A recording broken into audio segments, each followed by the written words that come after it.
You're live.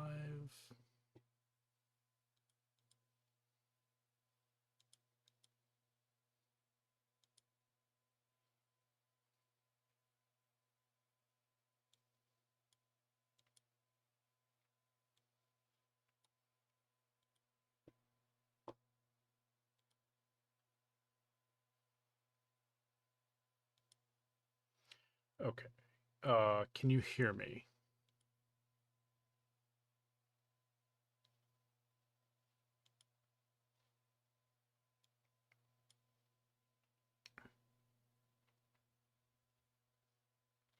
Yeah, can you hear me?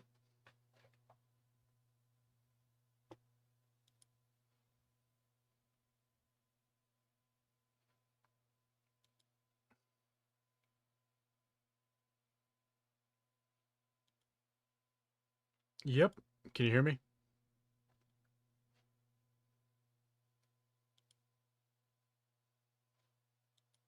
Okay. I can't hear you through the Twitch thing, but I can hear you through your stream, so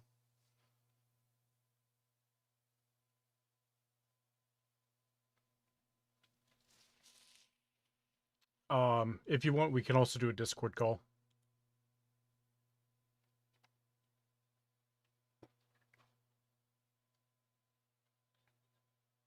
Ah, okay. There we go. All right. There we go. Let's unmute that. Perfect. Awesome. Okay. Give me another audio check on your end real quick. If you can.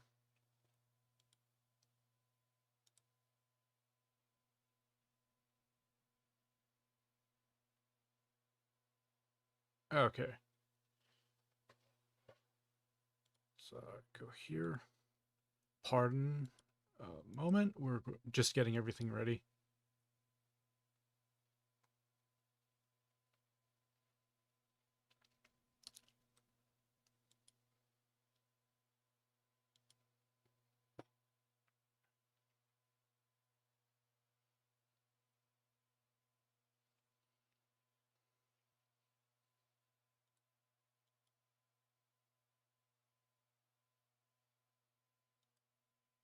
Oh, that's super annoying.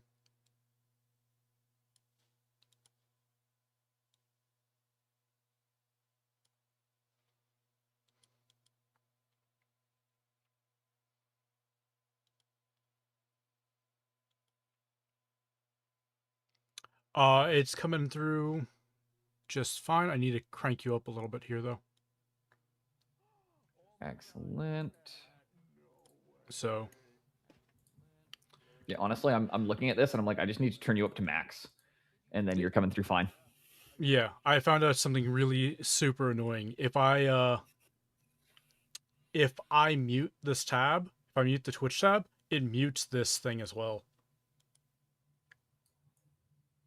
on Chrome.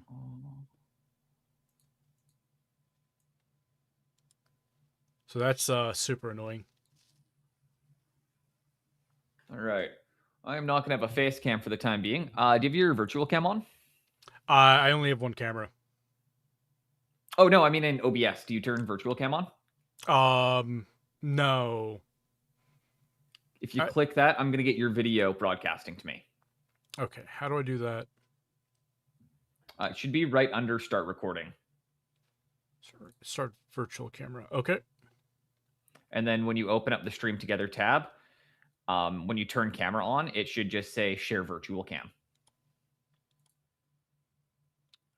And then that's going to pull your entire Twitch broadcast up on my stream. Ah, perfect. There we go.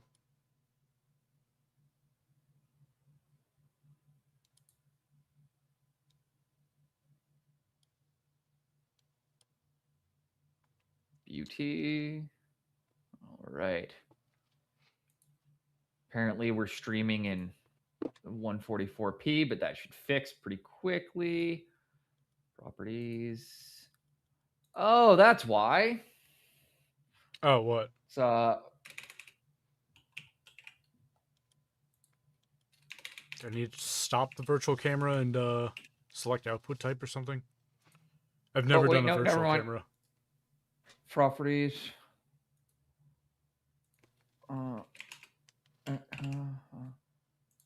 That was wrong.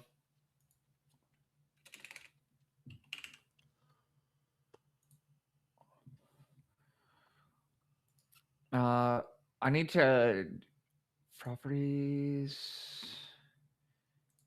Use custom frame rate. No, it's not the frame rate.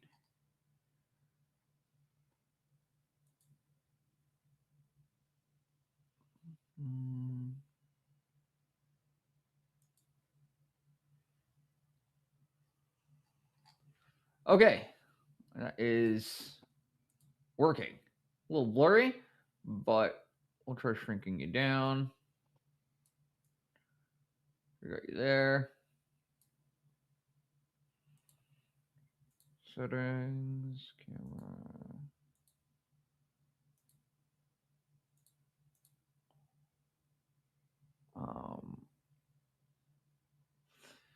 Do you mind checking what you have in your performance currently for your stream together? So if you go back to the first tab where that's got all the, the camera stuff in it, if you click the settings wheel and you go down to the bottom one that says performance, can you check what you're set to? I'm set to 900p. Let me up that. Do you mind setting that to 1080 for me? Yeah. There you go. Boom, that fixed it. Perfect. There we go. Now you're nice and crispy. We can see everything you're doing. Awesome. We have multi-chat up as well since we're also streaming to YouTube. Oh, yes, and share chat is on. Yep, perfect. Welcome in, Commissar Skull. Yep. Excellent. Let me know once you get your first round of ads out of the way, and then we'll get started. Okay. And I'm also going to throw out actually just a couple quick pings. Go live.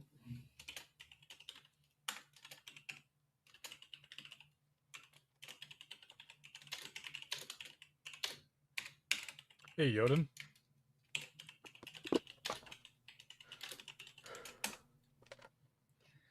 And games.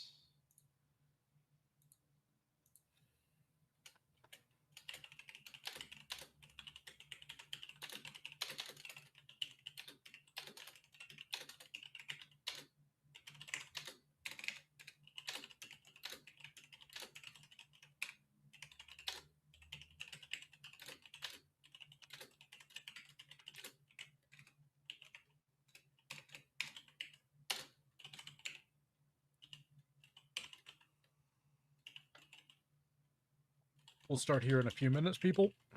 We're just still getting everything, the technical issues all set up, so.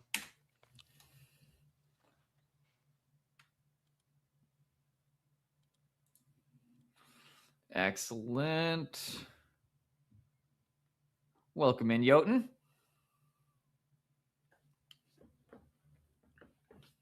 All right, you're looking not bad there. I'm just pulling up my just in case there's any weird questions that I can't answer. Dr. Briggs' website. So, and I'm gonna grab my script of initial things I just want to cover.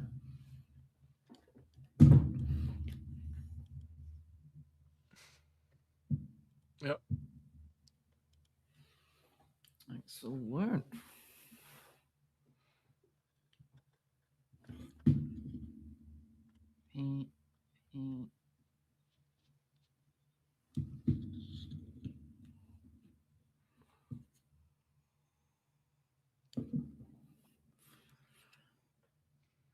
Excellent. Big swill of coffee, and then I think I'm good. Yep, I'm good here too. Excellent. Well, let's start off with that. Welcome in, everybody. My name is Studio Boneless. or boneless. You probably don't need to address me by studio, um, at least on an individual level. I'm a commissioned miniature painter. I've been painting and doing art for about 12 to 14 years, depending on if you want to track, although professionally for about 2.5, 3 years now. Met Mr. Pigments through a raid and immediately was able to identify he was using a bismuth yellow, and we just kind of hit it off from there. Mr. Pigments, do you want to throw out quick introduction, a little bit of background, who you are, why we should listen to you? So, hello everyone. I'm Mr. Pigments. Some people call me Drez. Basically, I am a multiple art degree. I worked in art restoration for 15 years. I worked in art conservation for 5 years. And now I'm making my own paints that are sold in my Ko-Fi shop at the moment while I get my actual website built up.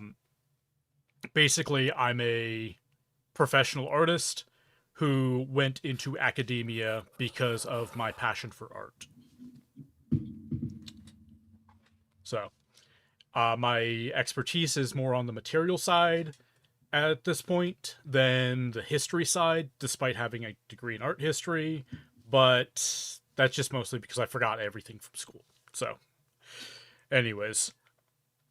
The good news is history kind of doesn't prove as important as theory and practical knowledge, although it is good to know where things come from.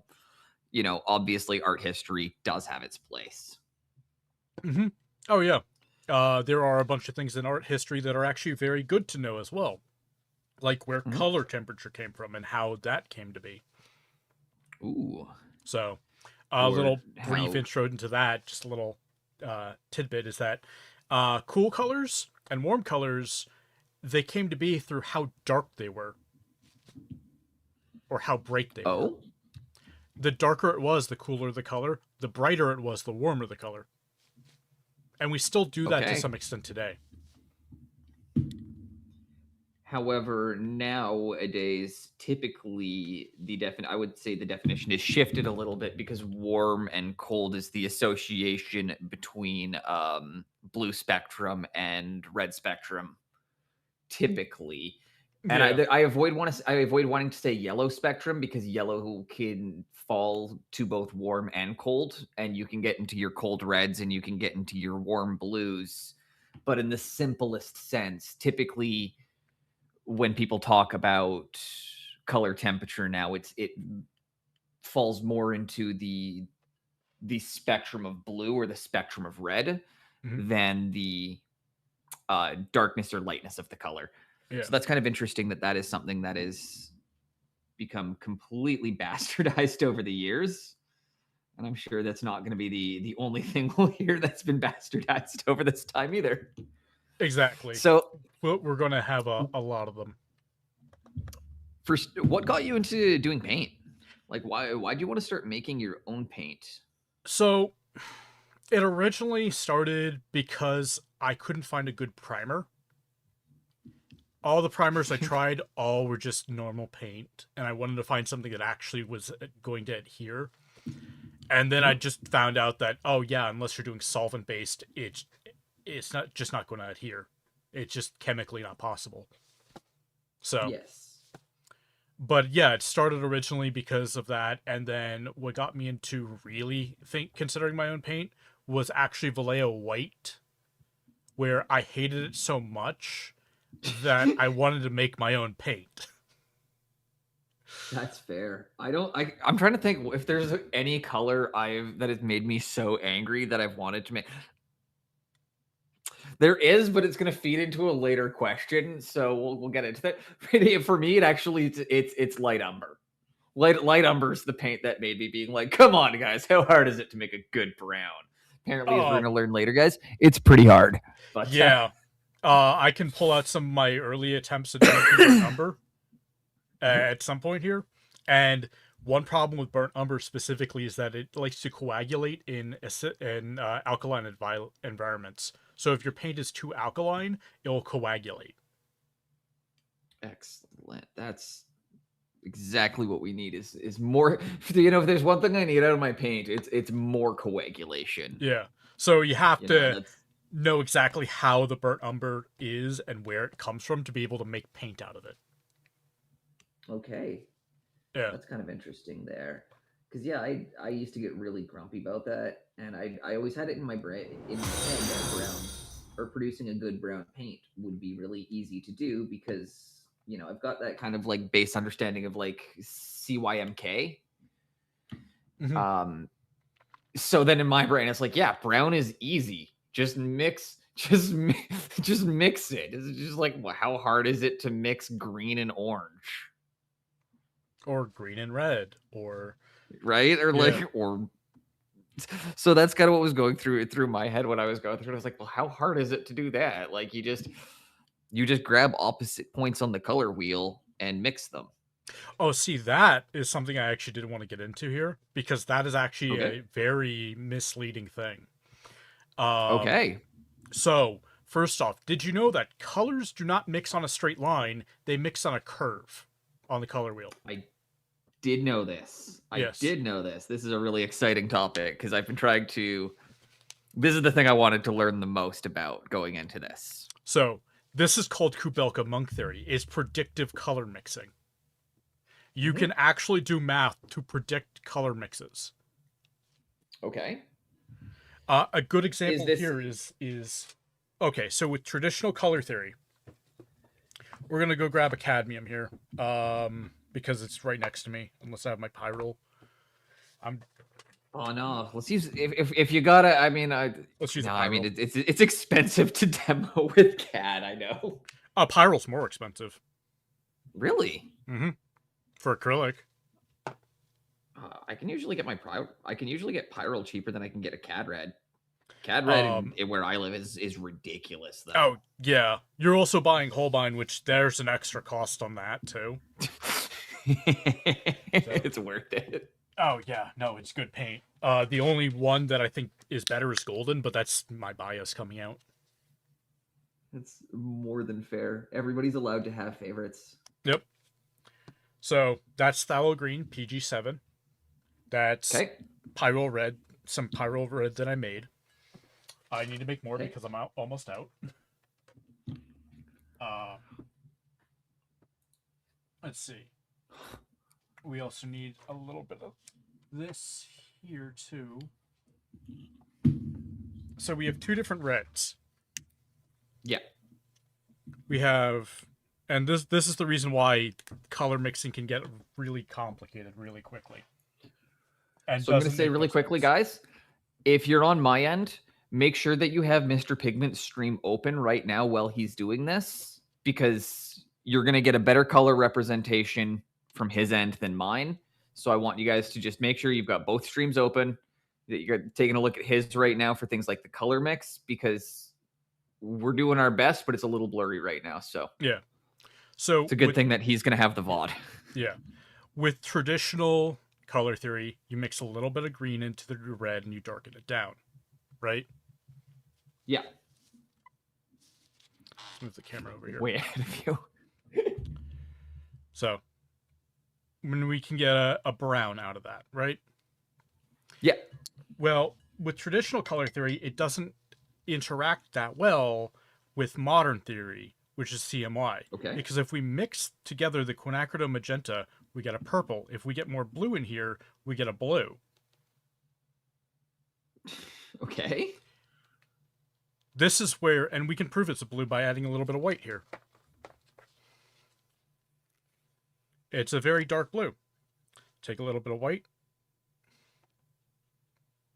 I would call that a blue. Yeah. Holy fuck. A little bit more. We can get an even bluer blue. What the fuck? This is Kubelka He's Monk a theory in a witch. nutshell. Yeah. He's a witch. Colors mix on a curve. Once you learn Kubelka Monk theory or learn that it exists, colors make way more sense. Okay. So if I was an idiot, and I'm not saying I am, but say I was an idiot, Where would somebody go to learn something like this? What? Oh my gosh, dude, that's really funny. It's causing a bit of a the color is bugging my camera out. It's having a very hard time reading what that is. Yeah. Um, it just started changing colors really quickly on my camera between like white, pink, blue. It just started like it's like, well, that's weird. But where would somebody go to learn that? What's a good resource for that? How do you kind of where's the starting point? So this is stuff not taught in schools. This is stuff you have to learn from yourself a lot of the time, or get really into the deep knowledge of it. There are people Okay. like Dr. David Briggs that teach this, but these courses tend to be very expensive. Okay. Um, we're currently trying to change so we, as in the Color Society of America and the Color Society of Australia, we're trying to currently change the curriculum in schools to match the CMY model because it's more accurate towards how pigments mix. Okay. It's a That's really it's a cool. uphill battle because, like, so the traditional model that you learn is typically either called Eitan theory, named Mhm. after Johannes Eitan, or it's called the Bauhaus method because that's the school that popularized it. I think I've told you I when it comes to like the technical side of how paint works, everything painting is self-taught or from watching just like miniature painting Hmm. YouTube videos. Um I have been trained in illustration and my illustration's dog shit. We've all seen it. Like my illustration's not great, but I learned from I always like to say I'm a Sailor Jerry lineage because he trained it's 3 generations back of instructors. So I've got a very like old school, Jack Ham way of drawing. Just doesn't or like yeah. Yeah, and yeah. But we just mix out a blue out of a green and a red. And that's so cool that you can do that. Um that's unbelievable. Now, are there any books you might recommend or like anything like because again Dr. David Briggs you said is typically a good resource for learning this method Yeah. or trying to get better understanding of it. He has a YouTube channel as well. Okay. Yeah. I'll plug it in the VOD's comments. Excellent, thank you very So much for that. So again, yeah, we'll have a VOD of this up. If you want uh that, that'll be in there. another one that's so Dr. David Briggs, I love his content, but it's very Yeah. heavy content. One that makes it more fun is Color Nerd. Okay. Color Nerd is basically he gets a lot of his information, same with me, from Dr. David Briggs, but we try to make it more entertaining. How to simplify it and make it edutainment. Exactly. It's This is probably called gonna fly a Kubelka little Monk better. Theory. I'll post this in a Twitch chat real quick. Okay.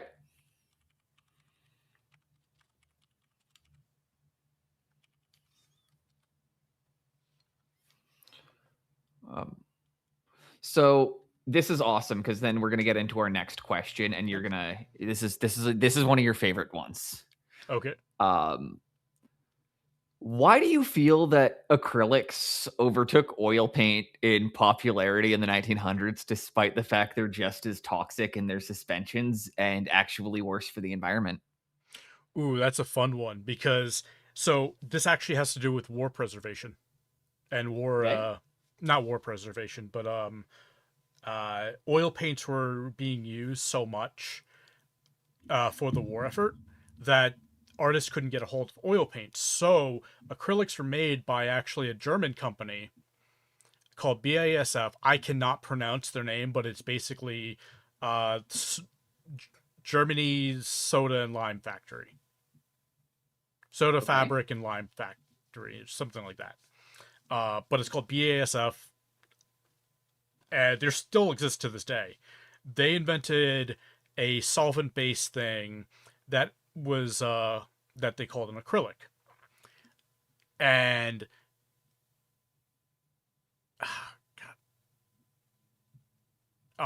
Basically, it then evolved from there to being this whole thing of, oh, artists actually preferred this over oil paint because of the quicker drying time. So they kept it That I do around. believe. Yeah. And then acrylics became more useful for a lot of other things with the advancements of more different polymers and things like that. So it originally was because people couldn't get their hands on oil paint because it was being used for the war effort. And then they started using the acrylics because they dried faster for the war effort in Germany. Which then interesting because I know later on we swapped to using acrylics for automotive purposes, which is why cars produced after the 1970s have more rust issues.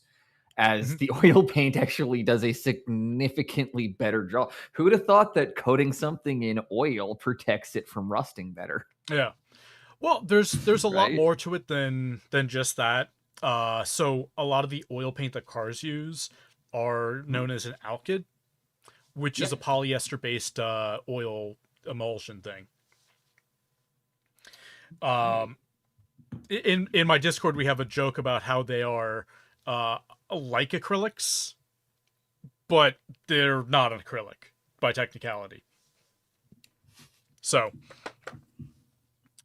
but yeah, I they're appreciate the correction though. yeah, it's one of those things where we kind of just say it because it's funny, and it makes it simpler to understand that they're kind of like acrylics.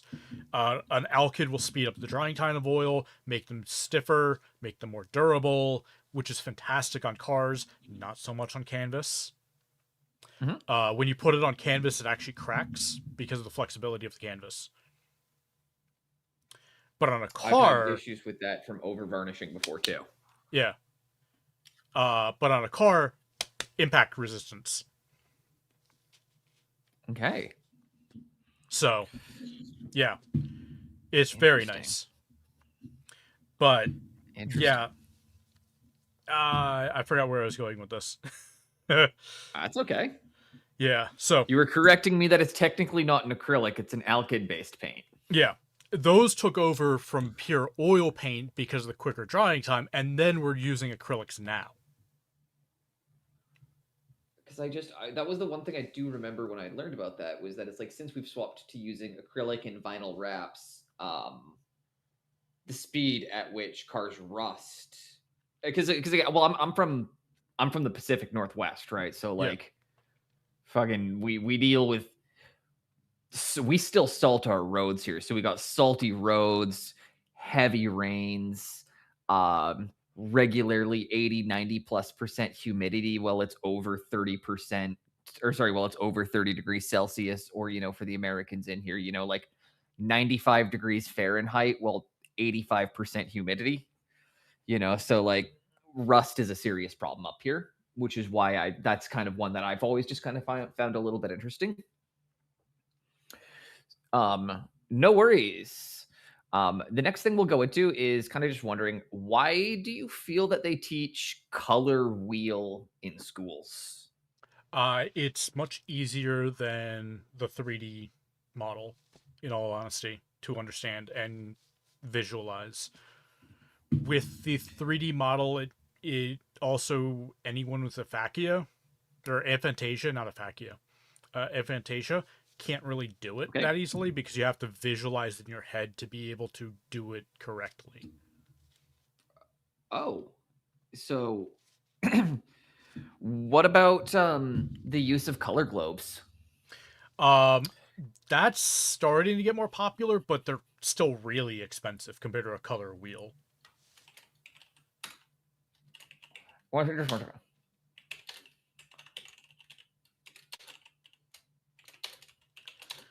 Like a lot of the times you have to make your own color globe, and it's easier to make the Munsell color tree than it is to make a color globe. Okay. I mean, I mean, a color globe. I personally just want a color globe for my house. Yeah, Uh, just same. sorry, 1 second. Got one other one I have to reply to. Yep.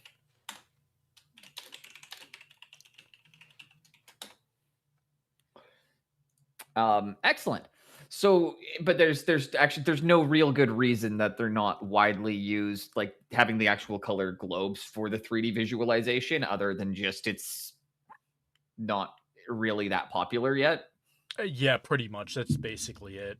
It's easier to teach the color wheel than it is to teach a color tree or color sphere. Um, Fair.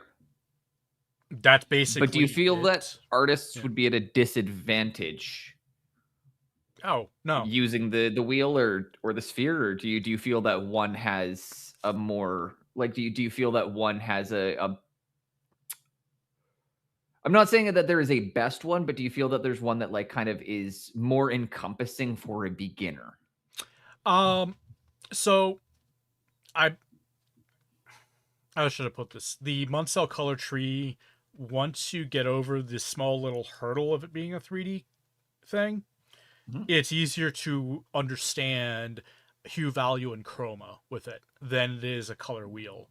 A color wheel is trying to take the 3D Munsell um, system and compress it Yep. down to 2D, which makes it Okay. really difficult to deal with, and why a lot of those store bought ones are really bad as well.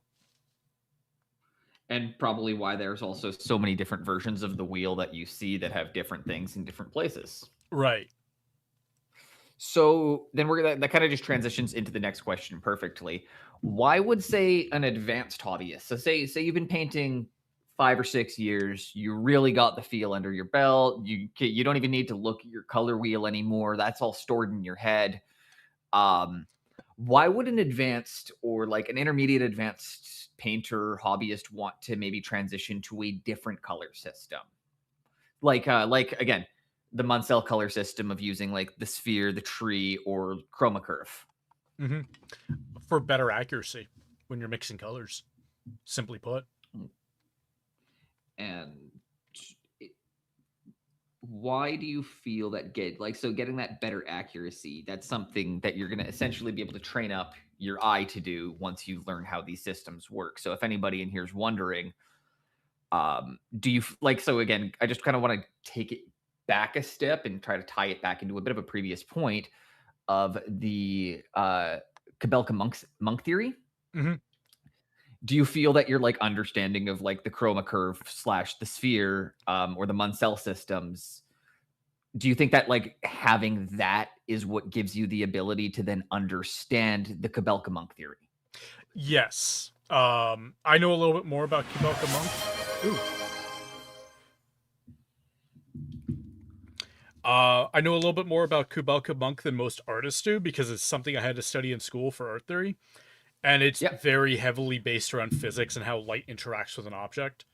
It's not the most accurate system out there, Okay. but like so it's heavily based off the albedo of the substrate as well, which really screws I'm up going the to need math you for it. to ex- Um, how I'm going to thick it need is, to explain that. how thick it is. Perfect. Yeah, because the thickness. Consistency. Yeah. So one thing is to explain transparent colors real quick is that the Yep. larger their albedo, the thickness, the darker they get. So the more layers on top of a transparent thing, the darker it'll get. It's like with contrast paint and Slapshot, how that works, where it pulls in the recesses and those recesses look like instant shading. Increasing opacity as you get increasing layers through the Yeah. use of several translucent layers. Yep. To some extent, So yeah. similar to how it would work like for the flip side, almost like working with like a proper ultramarine, which is a fairly translucent color where you got to layer it up, layer it up, layer it up, layer it up, layer it up, and once you get it takes a while to get it to opacity. When it's at opacity, it's punching you in the fucking mouth, but it takes a while to get there. Yeah. Um, Perfect. So then, kind of just asking a little bit more about that. We got into like paint size, that little bit there. Mhm. Um, can we go into the theories a bit more here? What is hue? What is value? What is chroma? Both in simple and kind of non layman's terms. So effectively, chroma is how bright the color is, the vibrancy of it. The Okay. the truest of the color, effectively. So, for Okay. instance, Pyrrole Red would be a high chroma color, and Or like Upburnt Umber cadmium is red a or ultramarine. those tend to get into middle chroma. Well, Ultramarine is higher chroma, but like Cadmium Red can be considered like Cadmium Red Dark is considered more of like a middle chroma color because it's darker, more What about towards like the or like the I'm trying to think of it. I'm gonna stop interrupting. I'm gonna yeah, let you finish that then. Sorry. So so we're talking like so a magenta then probably would be a pretty high chroma color. right. Okay. So that's so for like Pyrrole Red, magentas. Um. Okay, so you're kind of talking. That's gonna be about like 70% of the way down, like that bottom ring, right at like that like about 30% of the way up. I can actually picture exactly where on the sphere it is, and it's about 30% of the way up. And then a perfect like lateral ring, and that's where you're getting your punch. Yeah, and Painting Badly, who he's another painter on Twitch here. He just said in chat, yeah, color saturation. That he's 100% correct what chroma is. So, Yep. um, Excellent. I do videos with him on occasion too on YouTube. So, Oh, welcome in Painting Badly. Thank yep. you for the comment there. That's again. So we've got chroma. That's going to be our. What does hue mean? Hue is the name of the color, effectively, in the most layman's terms possible. And then in the slightly less layman's terms, what would hue refer to? the The direction, the angle of the color, like a blue or a green. But you're instead of using so at the hyper advanced level, you're not using the terms like blue or green. You're using a directional thing, like I a can. number. Okay, so that's almost like the. So this is really funny. Can I make a guess on something here about value then? Yeah. Because you've described two of the axes on a sphere. You have the lateral, which is the one going around, and you've then just described the diagonal axis, Mhm. and which means that hue is going to be your vertical axis, straight up down between your black and your white. Or sorry, that would be your value would be between your spectrum between the black and white, correct? Yes. There we go. So it's really simple. It's the easiest way to think about that is it's your three axes. The latitude is your chroma.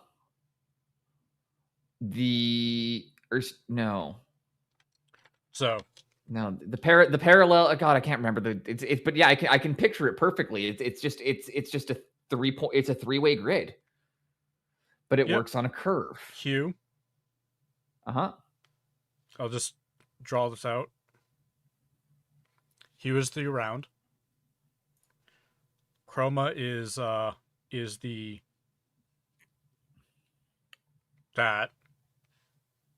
Mm. And then value is the up and down.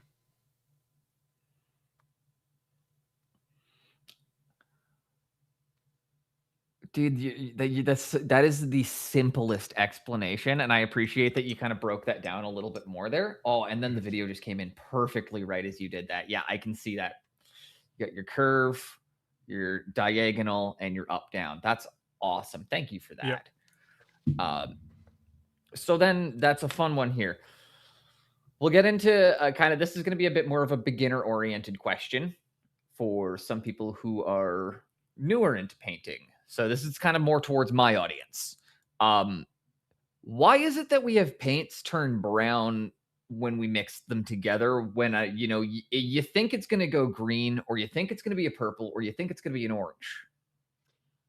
So that all links back to Kabelka monk theory. Because so this specifically, if you're mixing hobby paints, because of their mixed pigments, they tend to mix into browns a lot because each pigment will interact differently with how light interacts with itself. For instance, without getting into the math, without getting the huge explanation of it, black and yellow will always mix a green or some type of green because of how it interacts with light.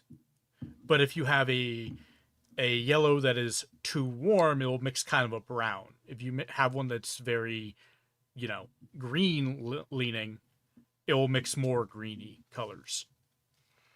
Uh, but when you try to mix, say a green into a, I don't know, green into a blue to try to make it teal and it turns brown, that means there's too many different pigments in there in the first place. And it typically results from like too much carbon black and too much titanium white in there because those will desaturate the color. And now there's also another one little bit, and it's not very often I feel like you missed a point, but there is one other aspect of hobby paint specifically that got left out there, and that's the ash content as well. Most hobby paints use chicken bone ash as their binder, and that can really cause a lot of just with the changing in the opacities and them not looking correct. They've mostly phased out chicken bone ash from acrylic paints. They haven't really done that. GW still uses them, to my knowledge. Huh. Because a lot of the companies will claim that they're vegan friendly as well now, which they also don't know their formulas a lot of the time. I might be mistaken then, but yeah, no. Last I'd heard is that because GW had been increasing the ash content on their paints to get higher opacity. They might have been chalk that they're increasing, and somebody's mixing it up with ash, because a lot of brands are now increasing the amount of chalk. Because chalk in oils is transparent, but chalk in acrylics is very opaque. And a lot of people will mix the two up because ash can provide opacity and a lot of chalkiness too.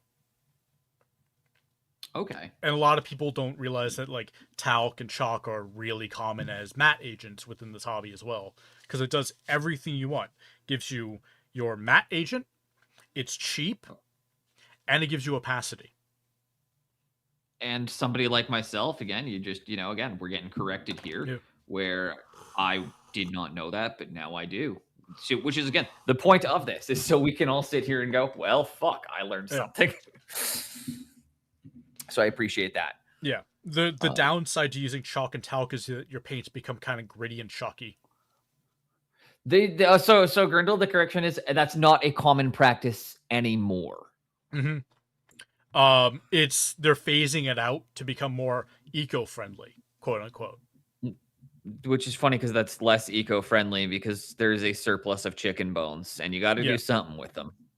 Yeah, which is why bone black is so good. Right, that's always been my opinion on those ones. Is unfortunate. It's like, well, the bones are already there. Got to do something with them. Yep. So that makes a lot of sense.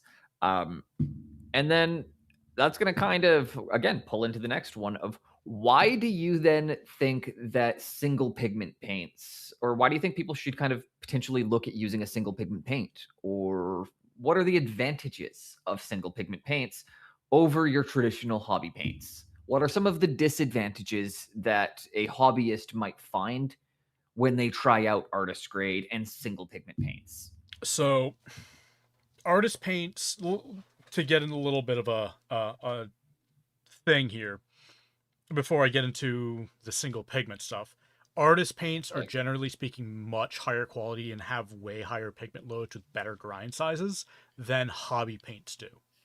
Hobby paints you can actually see from the 10 to 40 micron spectrum, while with artist paints have a much finer pigment down to 0 micron. Hobby paints don't grind their pigments as long because it costs money, and a lot of these companies are owned by private equity who want to have the highest profit margin on a niche, hobby. Yeah. So this all tracks. Yeah. So Vallejo is owned by private equity. Army Painter is owned by private equity. Now Citadel. Citadel Games Workshop is is an openly traded company now, so yeah. they're all about the investors. Um, Yeah. it's only a matter of time for like Procryl to get bought up by private equity as well. Unless they just keep wanting to hold it, Yeah, is what we all which hope for.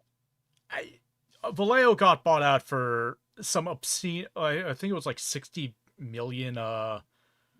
Was it like 60 million euros or something like that? Some obscene amount for a company that wasn't making that much money. Yeah.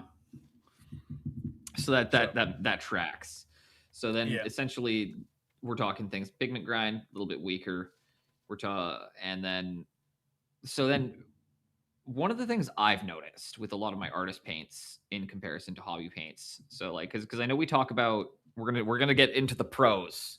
Mhm. And it's really easy to talk about the advantages of artist paints. I want to just cover the disadvantages here. Is a lot of the time I do find hitting opacity and getting like that really quick finish that we're used to in hobbies. You might find that you're going to have some paints that are a bit more translucent. You're going to find that the convenience often isn't there the way that you're used to. But all of those things will make you a better artist, in my opinion. Yeah. But then I will say, like, before we get into the pros, the cons, I think for myself at least, are that I often just want a very quick opacity or a very quick layer that I want. And if you're somebody who likes to layer your paints, hobby paints are awesome.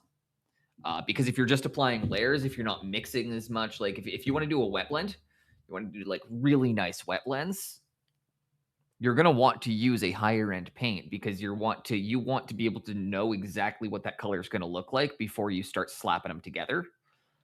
But if you're just going to layer up your colors, those kind of convenient colors in a layered format will read to the eye the way that they should. In a mixed format, they will not. Does that make sense? Yep. So Makes yeah. perfect sense. Now let's flip to this. Let's get to the other side of this. Yeah.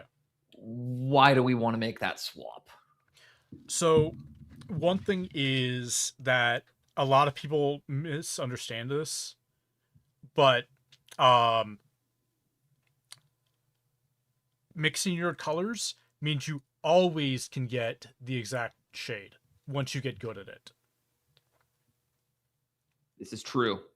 This is 100% true, and this is something I can teach at a fundamental level, not at an advanced level or anything. But I teach it. I've taught classes where we teach skin tone, where you get a bottle of magenta, a bottle of yellow, a bottle of blue, or a bottle of cyan, a bottle of white, and a bottle of black. Mm-hmm. Like, so I've actually done that. I've taught that lesson before where it's like, all right, guys, we're going to teach you how to do every skin tone now. Yeah. One thing that's important to know is that pigments, when they're produced, always have a 5% delta between them. It can be higher than that, but like we take this cobalt teal right here. Okay. And this cobalt teal right here. Do you see a difference between the two? Yes. Yeah. This is production. Yeah, immediately. This is within 5% delta, maybe a little bit higher than that. But they're both cobalt teal. They'll both mix the same, but this is a little bit more yellow than this one is. Yeah, the one on the left reads more jade. Yep. But they're both the same pigment. This comes down to production of the pigment. So when you're mixing your own colors, you can adjust for that. The machines cannot. Okay. So then how do I adjust for this? Because actually no, here's a good one. I got two reds. I don't have them on hand here, but I got two bottles of red made at different points. They're the same paint from the same line, and they are completely different. Like there's that gap. How would I then do that? So depending on how does one then start understanding this? So like depending on how orange it is, you add a little bit more yellow or something like that. to make it we, more we go orange. back to our three-dimensional mixing. Yeah. Or you add in, uh, a different color to turn it more, like you add in a little bit of magenta to turn it more red. Yes, Because you that can mix makes all of that red, tracks. but you can't mix magenta, and magenta is the key there to making it more red. That was one of the So, things I learned back in the day when I was painting for the first time. Is I was like trying to do something, and it was the moment I realized yellow was the only color you can't mix to. mhm. And I'm doing stuff, and I was like, I need to go buy a yellow paint because like at the time I didn't have one, and I was like, there is no combination of color I have that makes yellow. Yeah. By technicality, you can mix yellow, but that's a chemical reaction more so than mixing it. Yeah, Um, exactly. with a special type of chemical reaction, you actually can get a yellow out of ultramarine blue. What I assume it's similar to how um, what is it? Iron can turn green. Yeah. Excellent. Okay. So now that we understand that, so now you get better control over your mixing. What about for color intensity and for understanding of color? Ooh, that's a difficult one because color intensity, the only color you can mix that will get more intense the more you mix it is green. Oh, sorry. I mean for single pigments versus multi-pigment Oh, suspensions. so um ooh, yeah. So with single pigment you can get higher chroma than you can with a multi-pigment suspension. A good example here is taking Golden's Pyro Red versus do I have Golden's Pyro Red? I have it somewhere around here. Versus Pro Acryls. When you compare the two, they look very, very different. Let's Mhm. see. I only have my Pyro Red here, which is a little bit different than Golden's. Mine is a little bit more orange than theirs is, because mine is a vintage stock from 1980 that I have a lot of. But yeah, I do not like the caps from this. But on camera, it's a little bit hard to tell the difference between here. But you can kind of see it, where You this know one a has good a little bit of titanium white in there, a really good and that one trick does for not. people who for a really good trick for people who don't have the eye to see the difference here. So say maybe you've got a form of color blindness, or you just you haven't trained yourself up to be able to see these things yet. The color dropper tool is your friend. One of the easiest ways to see the differences if you can't actually see, like I can see it on your glove very easily, the difference Yeah. to the orange and the red. Those are just very different looking colors. But if you're unable to see that difference, say maybe you'd have some problems with your vision. What I often recommend doing is using like GIMP or Procreate or Photoshop, and using the color dropper tools and taking a photo of the two colors and use the color dropper tool and see where it takes you. And Mhm. all of a sudden see if they pull you to the same spots and see how far apart they are. And that could be a really good way to then start understanding and seeing some of those differences, is to manually hit them with a color dropper tool, just so you can, you know, have it actually done by a computer placed so you can see the differences. That's a little trick that I've used, at least for Mhm. myself. It's not a bad trick too. I have uh, a Nix sensor, which is what I Mhm. use, but that's like $1,000, so not everyone can get one. No, although GIMP is free, so everybody can get that one. Exactly. That's why I read. That's why this is the first one out of my mouth before Procreate, or because I'm like, you don't even need The anything else from it. You just need to literally use its color dropper tool because it's better than the one Microsoft Paint has. the one from Adobe is also free. The Adobe one is free. Yeah. It's an online tool. Okay, use that one then, because the Adobe one is significantly better. Yeah, it is. Um, Than GIMP. GIMP is horrible. Adobe and Procreate are they're the kingpins of this for a reason. Yeah. So that makes a lot of sense there. So then we're looking at the color blend. We've gone through that. What was the next thing I was going to say? Okay. So now we talked about a little bit about the single pigments, why we might want to use them. This is a personal question for me. Why is it getting so hard to find a good umber paint? Ooh. Because I loved burnt umber when I used to paint along with Bob Ross. Okay. Burnt umber looked a lot different back then. It was a really, really rich color. And I often wondered, why does burnt umber just look so different these days? This is 1970s burnt umber right here. Yep. So burnt umber is a kind of a messy situation. Italian burnt umbers really aren't mined anymore. All umber comes from dirt. It is dirt. And it's mined for this type of thing. It's being taken over by synthetic iron oxides because the mining process is expensive for dirt. And the color consistency is not as good as this synthetic iron oxide. So, like, take, for example, these are Toolless Coal synthetic iron oxide PBR6s. Mm-hmm. These are very similar to burnt umber. This is more red, and this is kind of like, looks like it has more white in there, but it's single pigment. But yeah, they're both single pigment PBR6.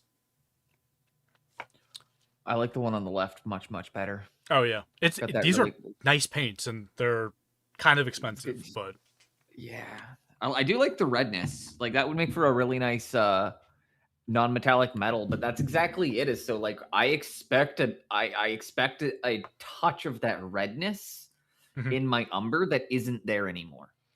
Yeah. So most umber today comes from Cyprus. The Italian stuff, they kind of stopped mining because it caused a landslide which destroyed an entire town, supposedly. I have not seen proof of that. That's just what was told to me by a couple people who work in the industry. So there was supposedly a landslide in Italy that destroyed a city, so they stopped mining it for it because Italy basically banned mining for umber.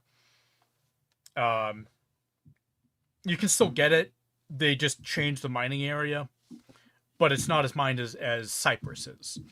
The problem with Cyprus is that it's constantly under, like, not war per se, but war, to make it simple. It's a very complicated, contested area of the world that has a very tense geopolitical situation. Yeah, to make, without getting into it, most umbers come from there. The umbers from there are a little bit greener than the Italian one is, and when it does a burnt umber, that's typically the red hue that you see. Is that burnt umber comes from Cyprus. I believe the Cyprus one also has a little bit higher of a manganese content than the one from Italy, but the other place that they got burnt umber from is also in war, and that's Russia, which now has trade embargoes. So a lot of the burnt umbers that you're seeing now are worse because they're putting in additives and stuff like that to bulk it out because we're running out from where we're mining. That also tracks as well because the getting into the bit with Russia, they a lot of people might not know this. They are a producer of a lot of art stuff. Yeah, from brushes to furs to pigments. They play a very large role in the ability to access good paints and good brushes. It's just, believe it or not, they produce great paint brushes. Yeah. There is more to that, and I'm going to pull out some phthalo green here to kind of show you here. So pigments as a whole have been getting worse in quality over the decades. because private investors, stuff like that, want higher profit margins. This metal tin right here is 1970. I have the exact date right here of where this came from. 4/27/70. This is from 1970, early 1970. Mm-hmm. Okay. It's a gorgeous green. It's darker than modern phthalo greens by a little bit. But you see stunning. Almost cobalt-esque. Right. But we compare it to a 2000s phthalo green. That looks like emerald on the right. That's got none of the blues in there. That has none of the richness. That has none of that depth of color. I can tell just by looking. It looks like it's got significantly lower chroma. Yep. Because the pigment itself has gotten worse. It's happening with every single pigment out there. And yeah, and just showing off the 1970s phthalo green versus one from 2001, you can see that this is significantly worse quality. How do you think Bob Ross would feel if he saw the way that like his line of paint is now that the Kowalskis have milked it for everything? I guarantee you the man would cry if he had to paint with his line of oil paints. So, little fun fact, his line of paints is actually owned by Golden. Is it? Yep. That's their student line, and they do not publicly announce it all that much. It's on the back of the tubes in a very small area. I don't have positive things to say about that line. Nor do I, which is the reason why Golden doesn't want to like be associated with it too much. But Golden yeah, is the one that produces those paints. They might not be owned by it, but yeah, I do know a little bit about the ownership on that one, and that was just really funny because I'm like, I always have that. I'm like, I wonder how Bob would feel if he had to use his line of paints. Because if anybody would watch, like, if you ever watched Painting with Bob Ross, he uses very high quality paint. Mm-hmm. Back when it was cheap. He uses really good paint, and I'm pretty sure he even then too is forking out for expensive stuff. Yeah. And he used a lot quite of a bit paint on that studio. Yeah. Arguably, he used too much paint, but most people don't know that he was actually most of his canvases were done in the 20 minutes it took to film the episode, and that he would often film 8 or 9 episodes in a single day. That's why the show was able to run for so long. Is Bob was a machine. Like, he could just get up, knock out 10 paintings in a day, film 10 episodes, and then... Oh yeah. His painting techniques and his practices are great to get people into painting as well. So, I'm always sad when I say this because Bob Ross, but like anyone who uses Crimson Alizarin is a bad person. How come? It's a very fugitive pigment. It fades within a few weeks. Pardon? Crimson Alizarin, PR83, Crimson Alizarin. It fades within 2 weeks. You can extend that out, of course, depending on how pigmented it is, but you can see it fade within 2 weeks. Brutal. Yeah. So that also then transitions really nicely.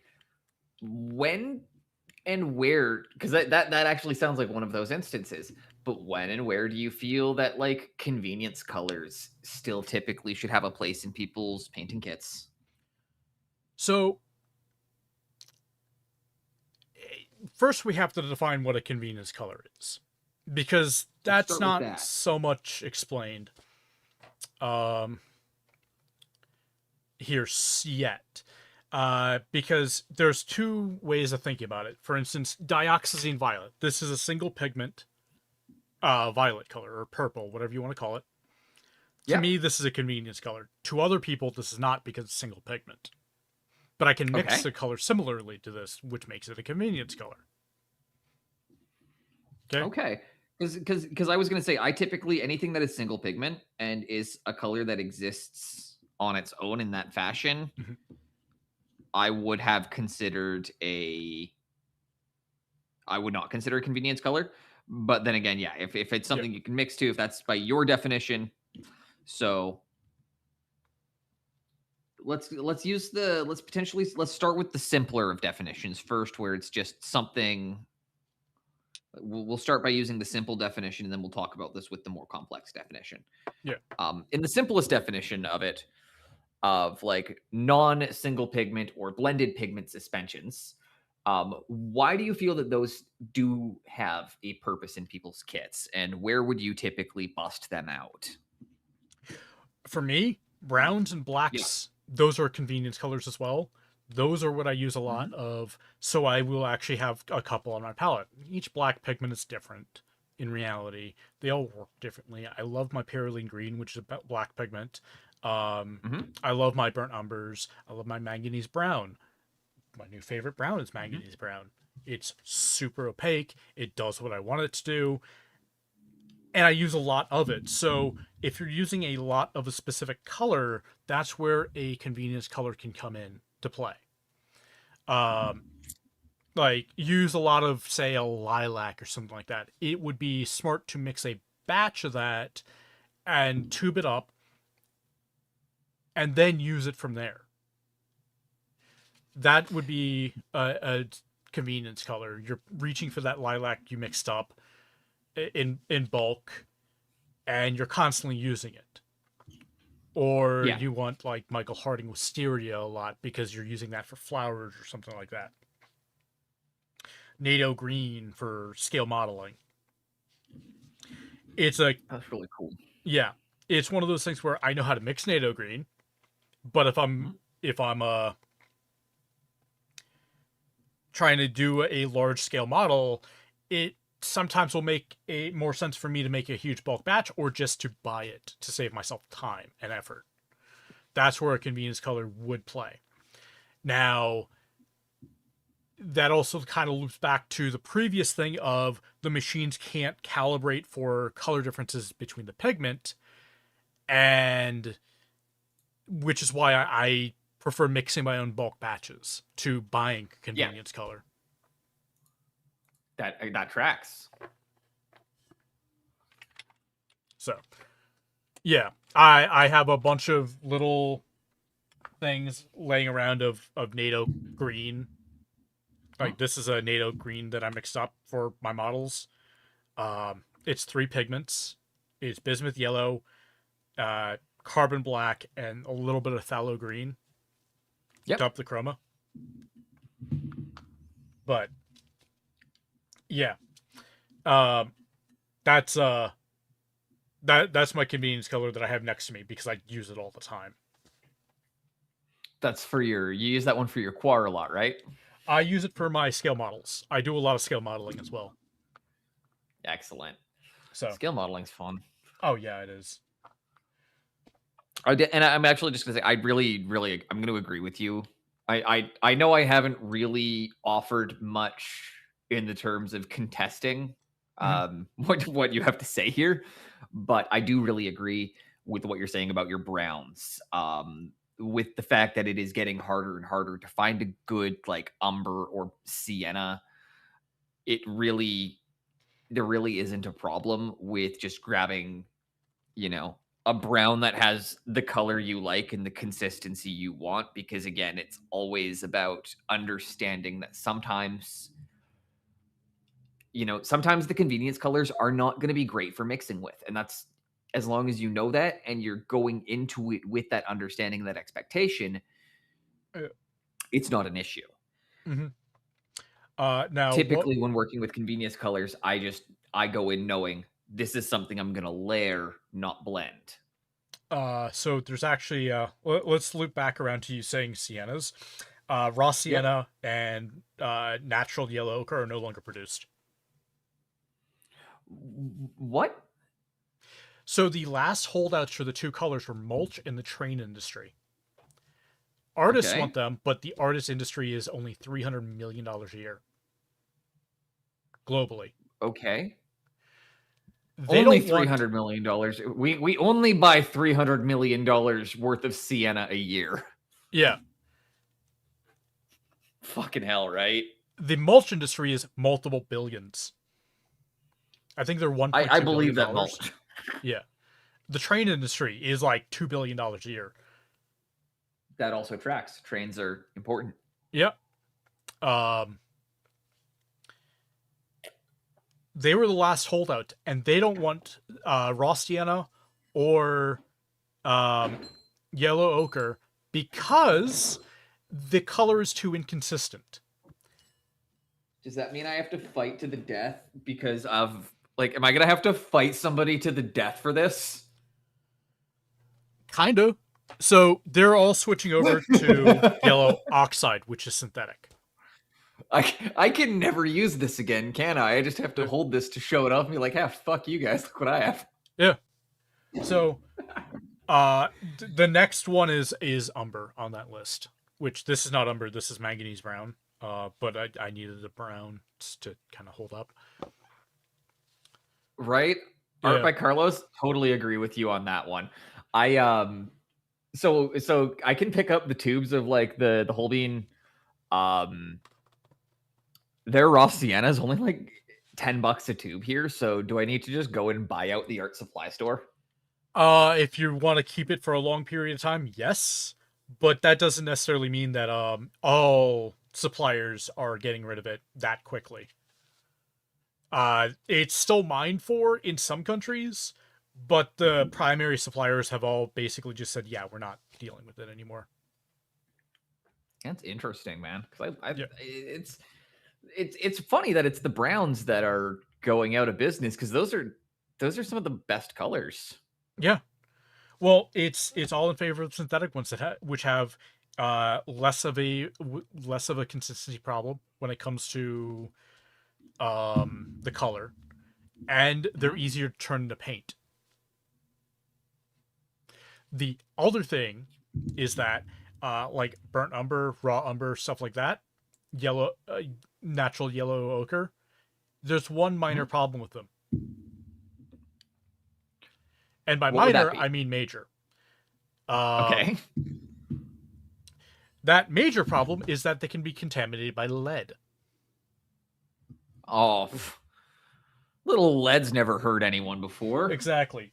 But that is actually one reason why, when you look at a bottle of golden burnt umber, it will say somewhere on here, this product contains lead. Right there. This is such a little small amount of lead, it's not going to be a problem for if you're wearing a mask. But this is one reason why I keep saying, if you don't know what pigments are in your paint, wear a bloody mask when you are airbrushing because of things like this. I hate wearing my respirator more than anybody, and do you ever see me pick up my airbrush without it? Yes. You know, very rarely though. I do not airbrush unless I know exactly what I'm touching. Yeah. There are a couple of things I will use, and even if I'm using like just thinner, airbrush thinner alone, which is pretty much just water, no, that's mask on. Water, and I have one yellow paint that I'll use because I know what's in it. Yep. But like same thing, like I won't use a fluo, I won't use anything. Okay, let's this is a question that wasn't on the list, but we're gonna do it. Why do you dislike fluo paints so much? Because they fade very quickly. Why do they fade so quickly? What causes the fade? UV interaction.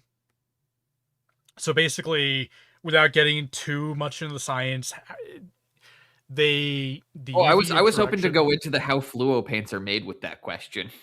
Okay.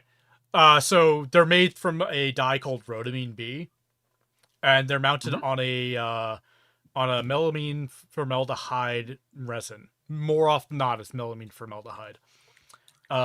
Which is why you need your mask. And you never know if it's the melamine formaldehyde one or if it's the other one.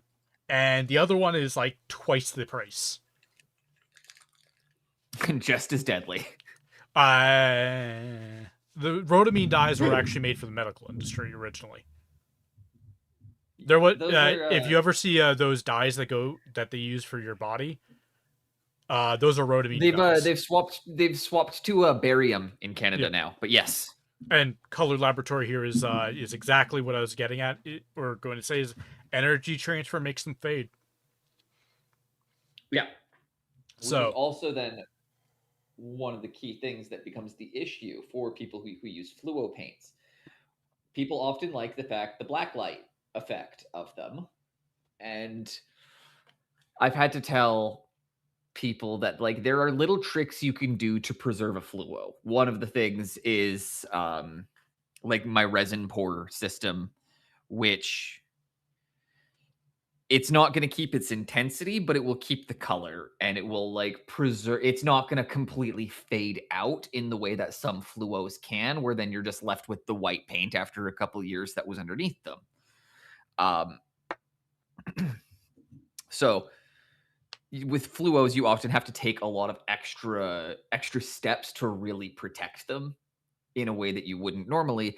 But then on top of that, every time you hit them with the black light, you're actually killing and fading them out. So the entire purpose of what they're advertised for is kind of ruining them at the same time. right, and the worst part is that a lot of hobby companies will put titanium white into there as well to make them more opaque. And titanium white can cause quicker fading as well. The trick I found with that is avoid ones with the like. Yes, you want to avoid that. But typically, if you're using anything that's fluo based, you need to control and paint the lighting effect in with acrylics first in the correct color coding. So what Yeah, that means is if you're so we'll go into like now because this is what I'm good at is I can teach the technical painting, not the or sorry I can teach the actual application painting, not the theory side. And when you're doing like an OSL or when you're doing a really intense glow effect, one of the key elements to it, using an example here, is to use a controlled light source and to start the light, paint the colors in, and then you can use your fluos on top of it. This one's a little bit too intense because I didn't blend that out because this was just a test piece for a base that we were doing.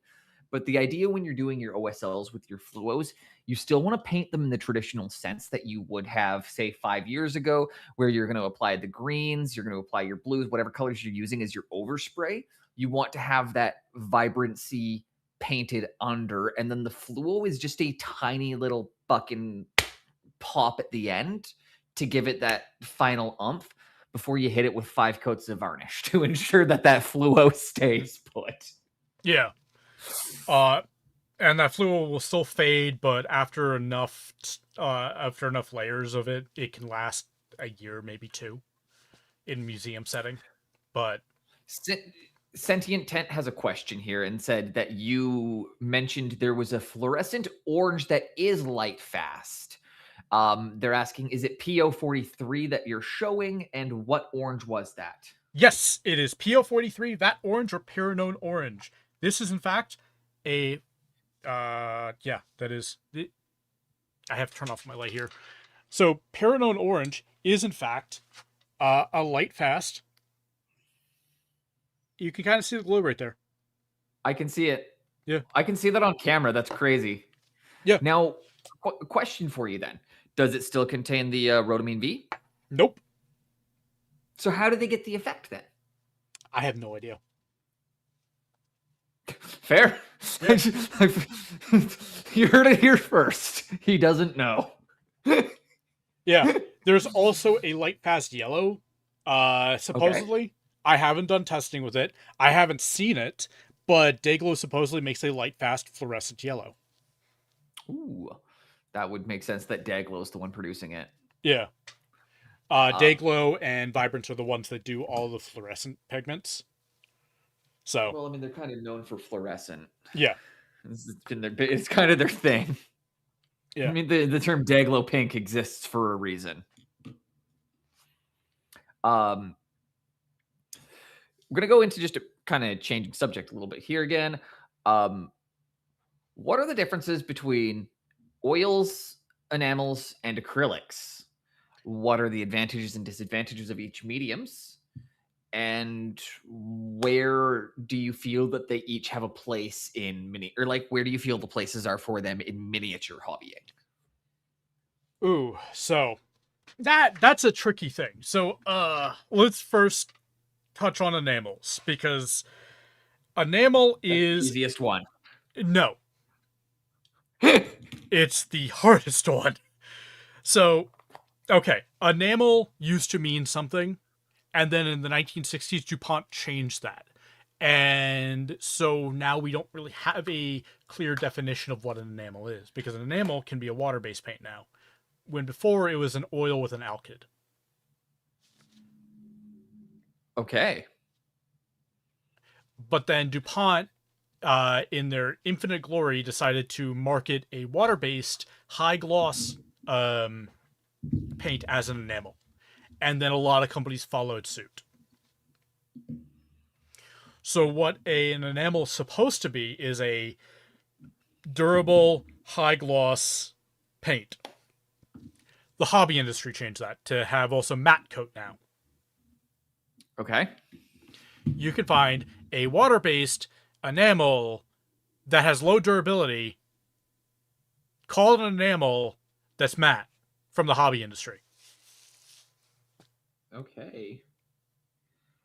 And So, that's just confusing because that then yeah, defeats the purpose of having a word. correct. But So traditionally, they're selling acrylics. They're selling water-based acrylics and calling them enamels because they use a slightly different chemical composition, despite the fact they behave more similarly and have the same makeups as an acrylic paint. mm-hmm. Awesome. It's mostly a marketing term, but a Marketing, like traditional polyurethane. uh, a traditional pack. Fuck. Sorry.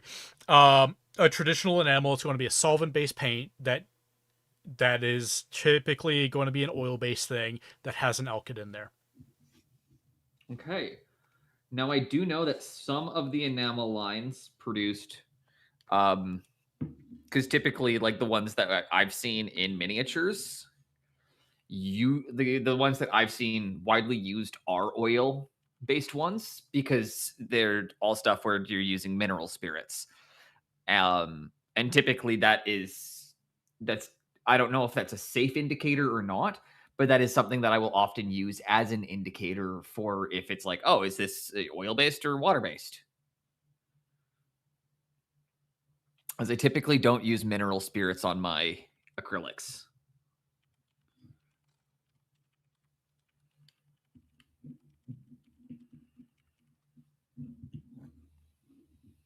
Yeah.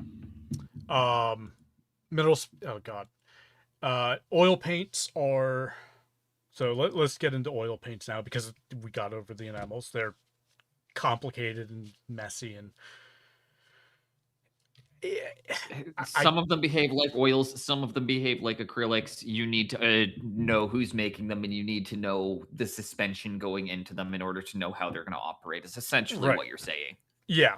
And what makes it even more complicated is that if it's an oil-based one, you might not be able to put water-based acrylics over it, Yeah. which makes it more complicated. It will seem like you can, but then you'll have delamination issues and cracking issues and stuff like that down the line. I've had some of the crackling before on my finished pieces. Yeah. It's unfortunate. So It's often not yeah, it's often not to the point where it's like it ruined the model, but if you hold them up really close, you can see like micro cracking of the varnish layers. yeah. So yeah, it's definitely something I've encountered as well. So then we're gonna go into let's get into oils. There's so much information out there about oils, and I love oil paint. Same here. And yeah, Color Laboratory is saying two accurate things here in chat as well. Thankfully we have chat up here. Wait, two I types missed a of message. in acrylics. That he's saying it on YouTube. Okay, sorry. Yeah. Methyl methacrylates and stuff like that. That's one type. Then you have polyurethanes, urethanes, other types of acrylics. There's we'll get into oils here in a second, but there's over 4,000 different types of polymers that can become a urethane or polyurethane. Most of them are very similar to each other, and there's just different brand names, but there's 4,000 something listed, and then there's 1,048 that are for water based Which is why solutions. polyurethane is often a marketing term when you're looking at your varnishes and things, because it's not actually specifying. Because I used to tell people they needed a polyurethane primer they needed a polyurethane um, varnish until I got correct on it. It's like, I mean, technically they just need the ultra matte. That one part there is just a buzzword. Yeah. Um, and yeah, heat stability is typically what defines enamel, but unfortunately, with the modeling industry calling things enamels, those aren't really stable under high heat. And they'll use the term enamel, and then you'll have people who will call like the Tamiya acrylics, their alcohol acrylics, an enamel when those are not an enamel. No, those are actually that's a really good one to get into before we get into anything too much there. That is a great one of like, okay, so Tamiya makes great alcohol, like it is the alcohol inks and like product with that, but Yeah, why do they get called enamels? Because it is an alcohol based product. It's the Tamiya products are actually how I came up with my proof of concept for my Copic mixing, yeah.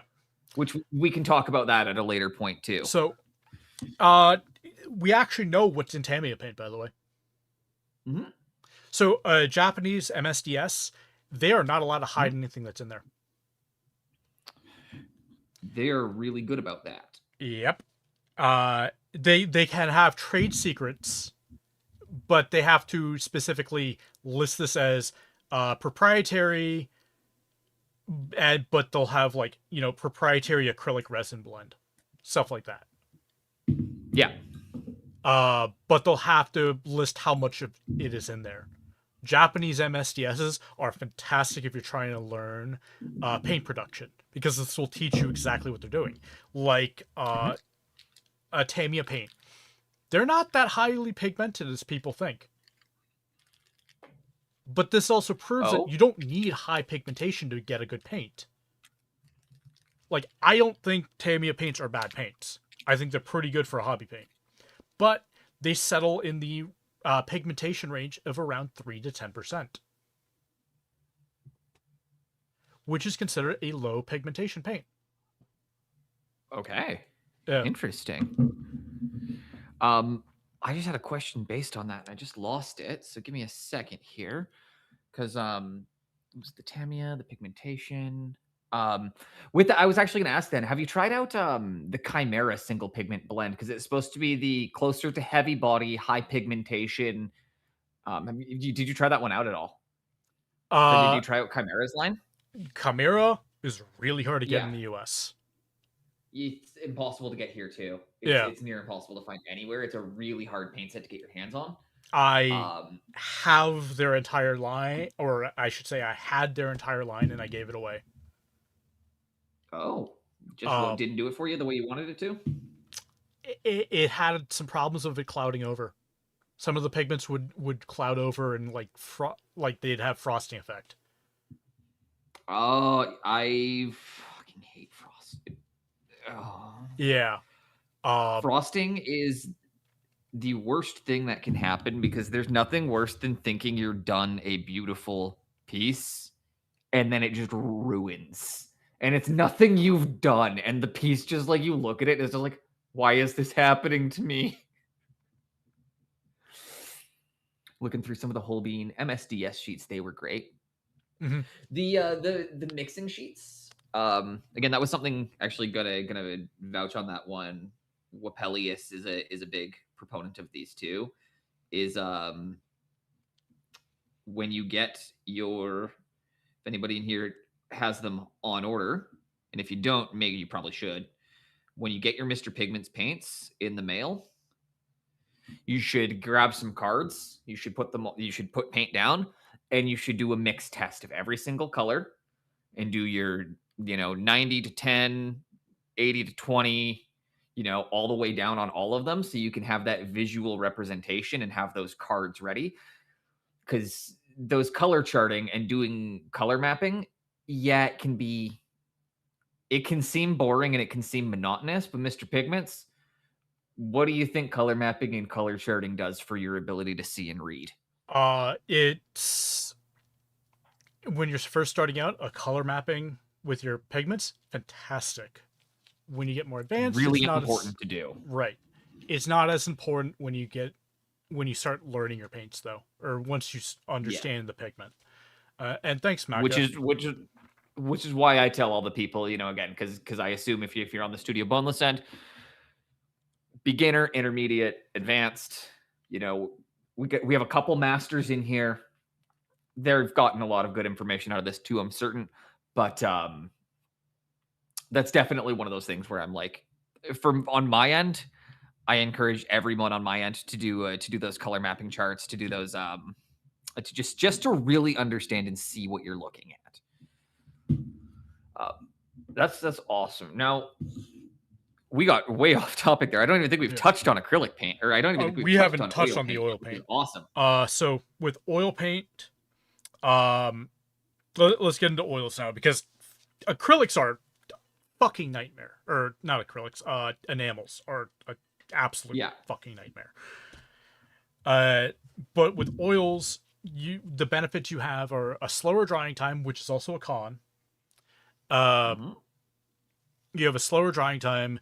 You have better blendability because of the slower drying time. You have way higher pigmentation. We're I'm looking actually just gonna upwards of like 60% pigmentation dry film or wet film. Can I actually interject on one thing that I want to correct? It's not more working time. On oils, you have infinite working time. Because if you have the correct solvent, you can always reactivate your oil paints. So you can put a model down, forget about it, come back to it 4 months later and be like, actually, I want to blend that. Yes, unless you're using something like liquid in your paint, then it won't reactivate. So there's a lot to it. So if you're just using good old fashioned, if you just got your oils and your spirits and you're just doing like regular old fashioned oil painting on a model or something like that, which is a really fun way to work. One of my favorite parts about that is I can throw a project off to the side for a month and then just grab my paint and just start blending it again when I feel like it. Yeah. So like that work time is insanely long. Yeah. Now that's without getting into the problems of solvent disruption and the cross-linking issues with solvent disruption, but we don't need that's a topic for a video. Micro tearing, causing issues with your layer heights. I get it. I get it, especially because it's a primed model. So that way you're then also running the issue of reactivating primer underneath, which then all of a sudden now you have an issue of you've got an oil and and then you can completely goober it up. So there is a lot of, this is one of those things where I'm throwing in just a simple thing. However, it's not just that simple. Nothing like smudging your models as you take photos of it. Oh man, I hate when that happens, Noble. God. Yeah, that's annoying. So touching on that some more, the oils, they've got that longer work time, which is both a burden and a blessing.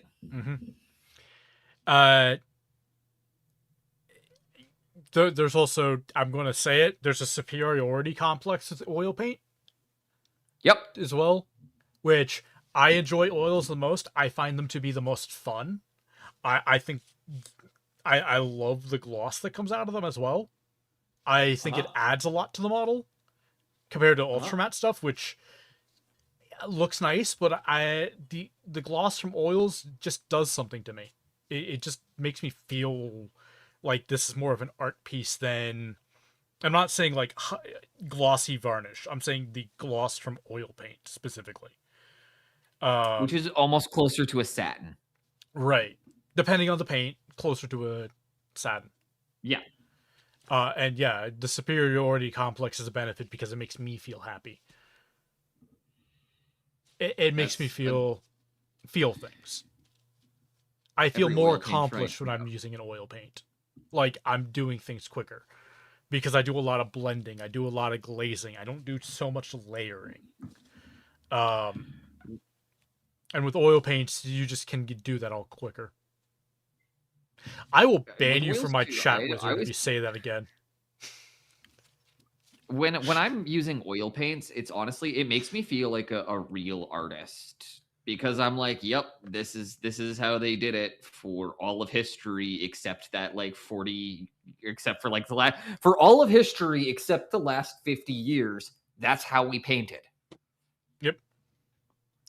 And I'm like, so let's like it makes me feel like it's like, okay, this is how I was meant to paint.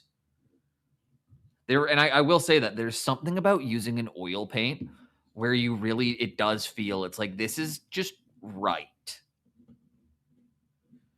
Right. And Yeah. I don't know. Yeah. It's not a real tangible thing to explain. Right. It feels better to me. That's an opinion thing, but I'm going to mark that as a benefit. It feels better. The blending, yeah, blending with oils, like Vide Mecca here says, it's better with oils. It really is. You can blend with an acrylic by adding like a little bit of propylene glycol or retarder, Fun which is fact, do you guys typically want to know the propylene easiest way to glycol. almost every single person I know that paints keeps propylene glycol on their desk and doesn't know it too. Yeah, Because for those of you that don't know, vape juice is a propylene glycol suspension. I keep a So gallon of it next to me. if you vape, you can use a couple drops of vape juice because it's propylene glycol. Yeah, If you didn't know, but vape juice actually works. yeah, it does. There's other reasons why you wouldn't want to use vape juice, but yeah.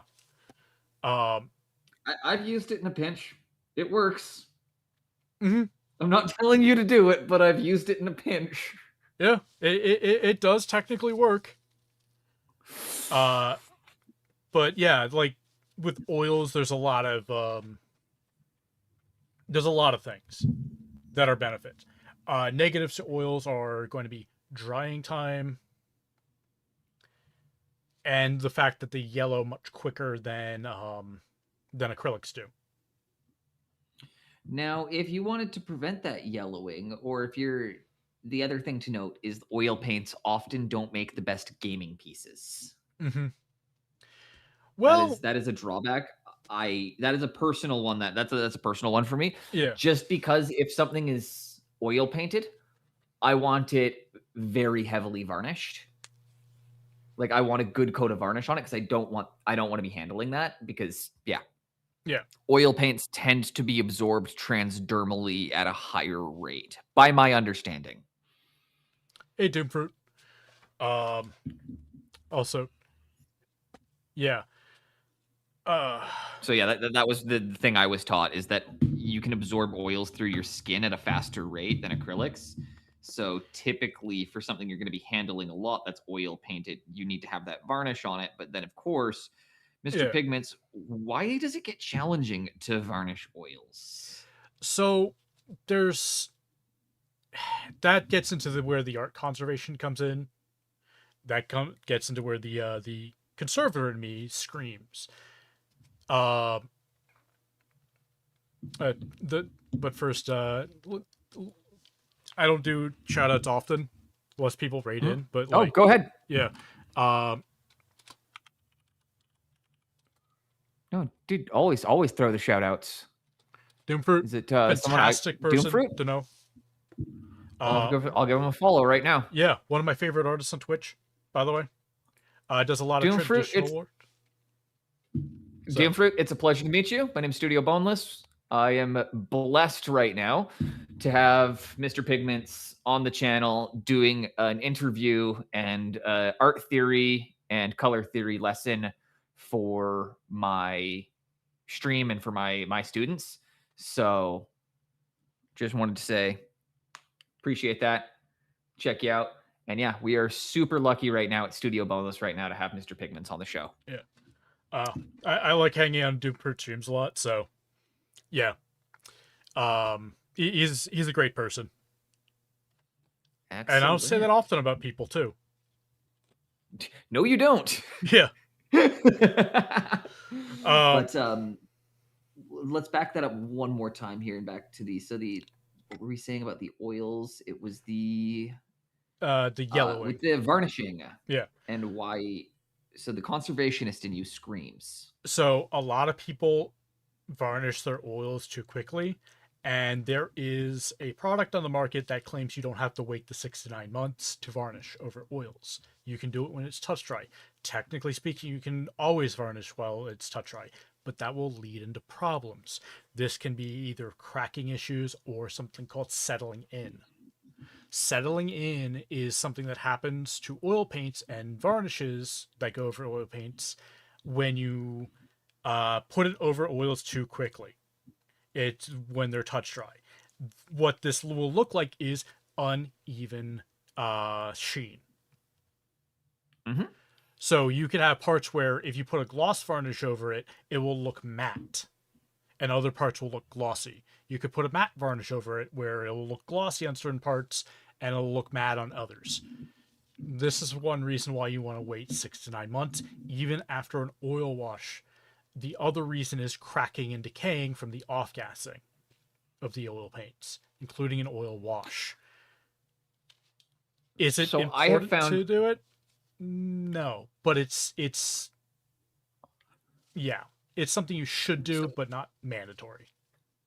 I just want to say, I've personally found that if you're just doing an oil wash on your models, for example, I found 2 weeks is typically a good time to let them sit for, because you're not putting a heavy coat of oil on. You're using very thin, lots of spirits.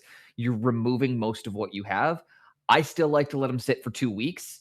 Yes, I have some issues with the areas looking with not having the correct finish, which I typically can correct with some varnishes later in the process that I can, come in after the 30-day mark and then hit them with another coat. But I do find that you need at least that 10 days to 14 days to really ensure that they do not crack. I do like to give them that time. Mm-hmm. I know for Mr. Pigments is probably sitting there raging, thinking that's not enough time. That's the minimum I have found you can wait and have no cracking on your varnish. Yeah. The absolute minimum time you can wait. And that's you're sitting them by a heater with a fan on them for 14 days. Yeah. Now, there's a lot to that I would scream at, but I'm not going to scream at that at all. And again, this is giving for the hobbyist side of it. The only thing that's going to do is it's going to protect your layers from not cracking. Mm-hmm. You will still run into some issues down the line. There's no preventing it if you are going mixed medium. If you are using a mixed medium process, like I often do, where I will use both acrylics and oils on the same model, you will run into some issues. It's going to happen. And knowing that they will happen and being prepared for them and learning how to work around them and learning how to prepare for them is a lot better than sitting here arguing and pretending that it's not going to be an issue. Right. It's like, right? Exactly. Is it an issue? Yes. Is it important to care about? Hit or miss. It really depends. It doesn't always happen, but it can happen. I've ruined a couple. Like I had one of my pieces that was in fucking. Oh god, I had it in gallery, and while it was in gallery, like just down the middle, the thing just split. Like the painting just cracked right down the middle while it was hanging in gallery because I varnished it too early. Yeah. I've seen it happen. It's embarrassing. It's like, well, that's $500 nobody's going to spend. So with that, you got the varnishes cause the gas issues. Mm-hmm. And that's typically one of the reasons the gas issue I've heard can be a real problem is that if you put too much varnish down, say you're somebody like myself who does gaming pieces. Now, a gaming piece is a little different than than a display piece, because on a display piece you might do, one or two coats, right? Just that nice little, get that seal in, make it safe to touch, before it goes on the shelf so the dust doesn't harm it. So if you got to, hit it with the airbrush to clean it up or something, just get all the, sediment off of it, right? The flip side, though, I'm producing tabletop armies.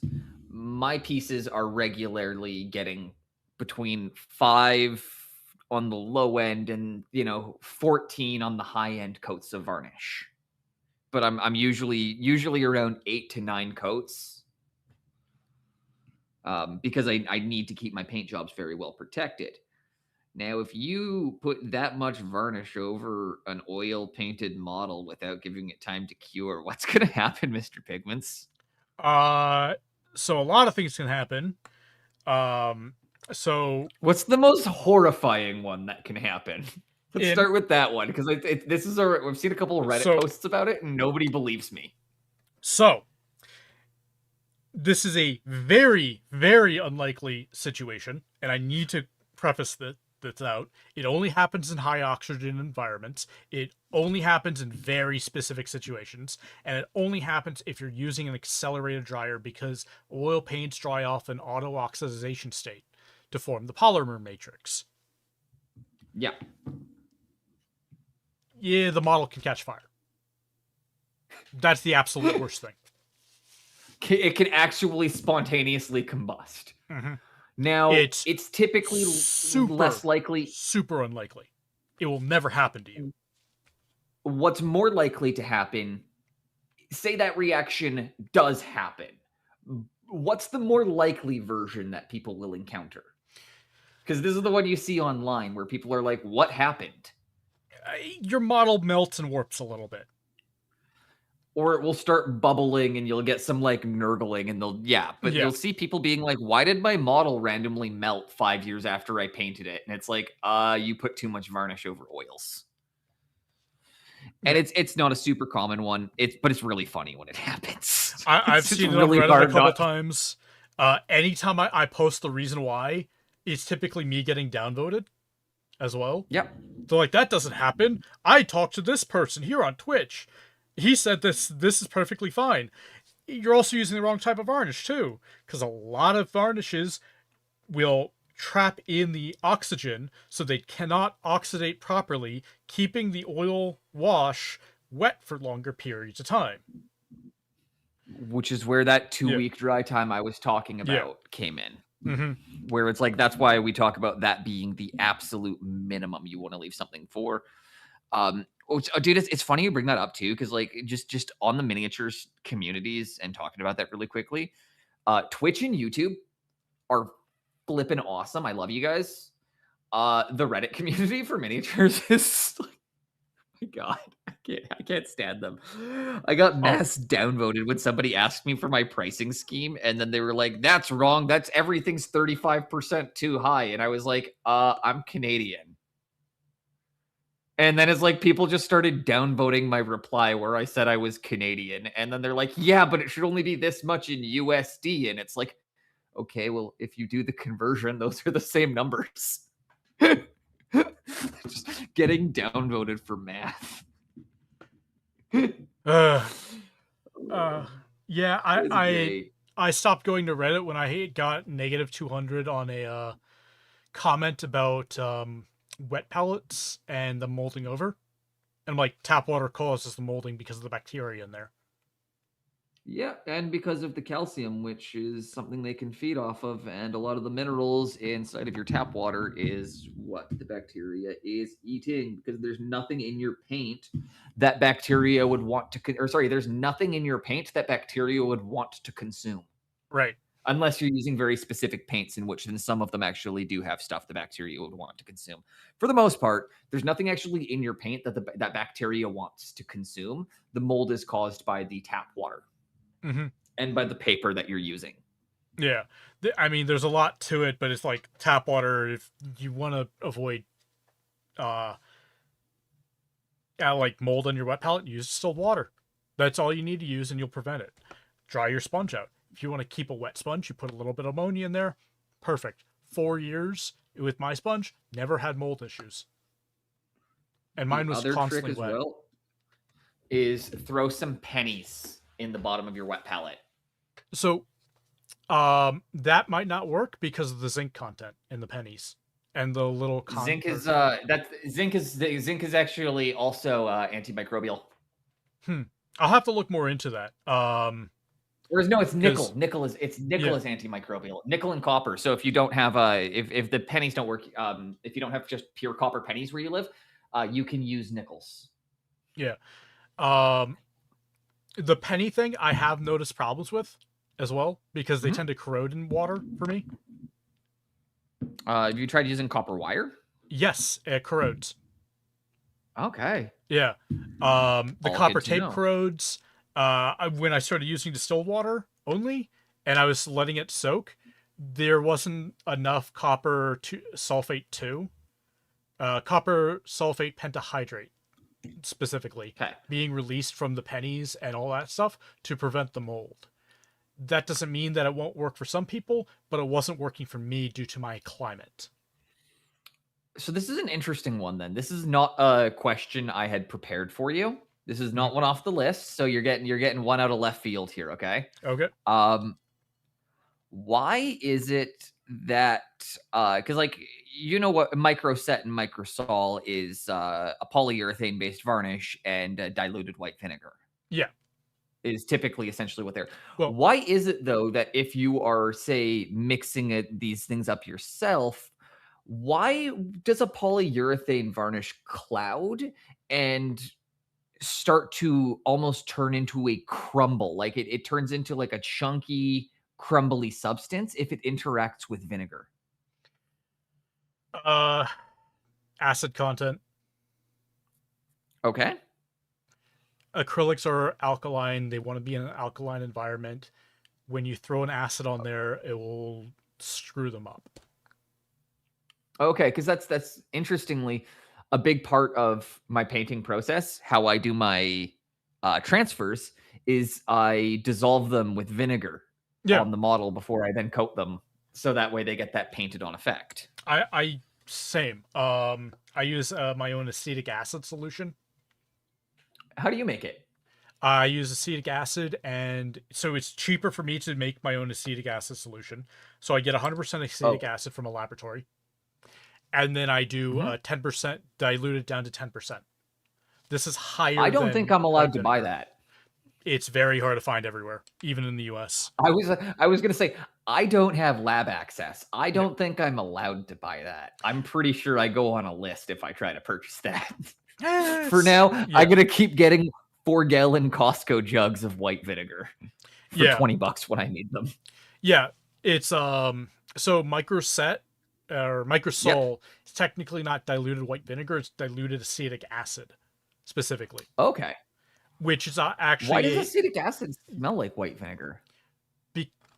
Because white vinegar is acetic acid, but it's diluted. It's just 5%. Okay, sentient explaining. White vinegar is 5%, so it's about half strength. Yeah, it's about microsol half strength, which explains why I have to do the acid soaks to get it to work. Yeah, because what I do is because I usually just do transfers on like for my blood hole guys on the bases. I have a cup of vinegar and I literally have to soak the base in vinegar, and then I put them off to the side for 24 hours to let all of the vinegar evaporate before I can then go in and apply the varnish. Ko-Fi, Dragon Cat, or Ko-Fi?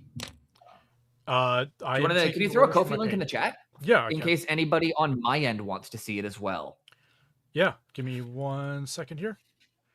I think we got a couple more questions, and then we're going to get into a paint demo.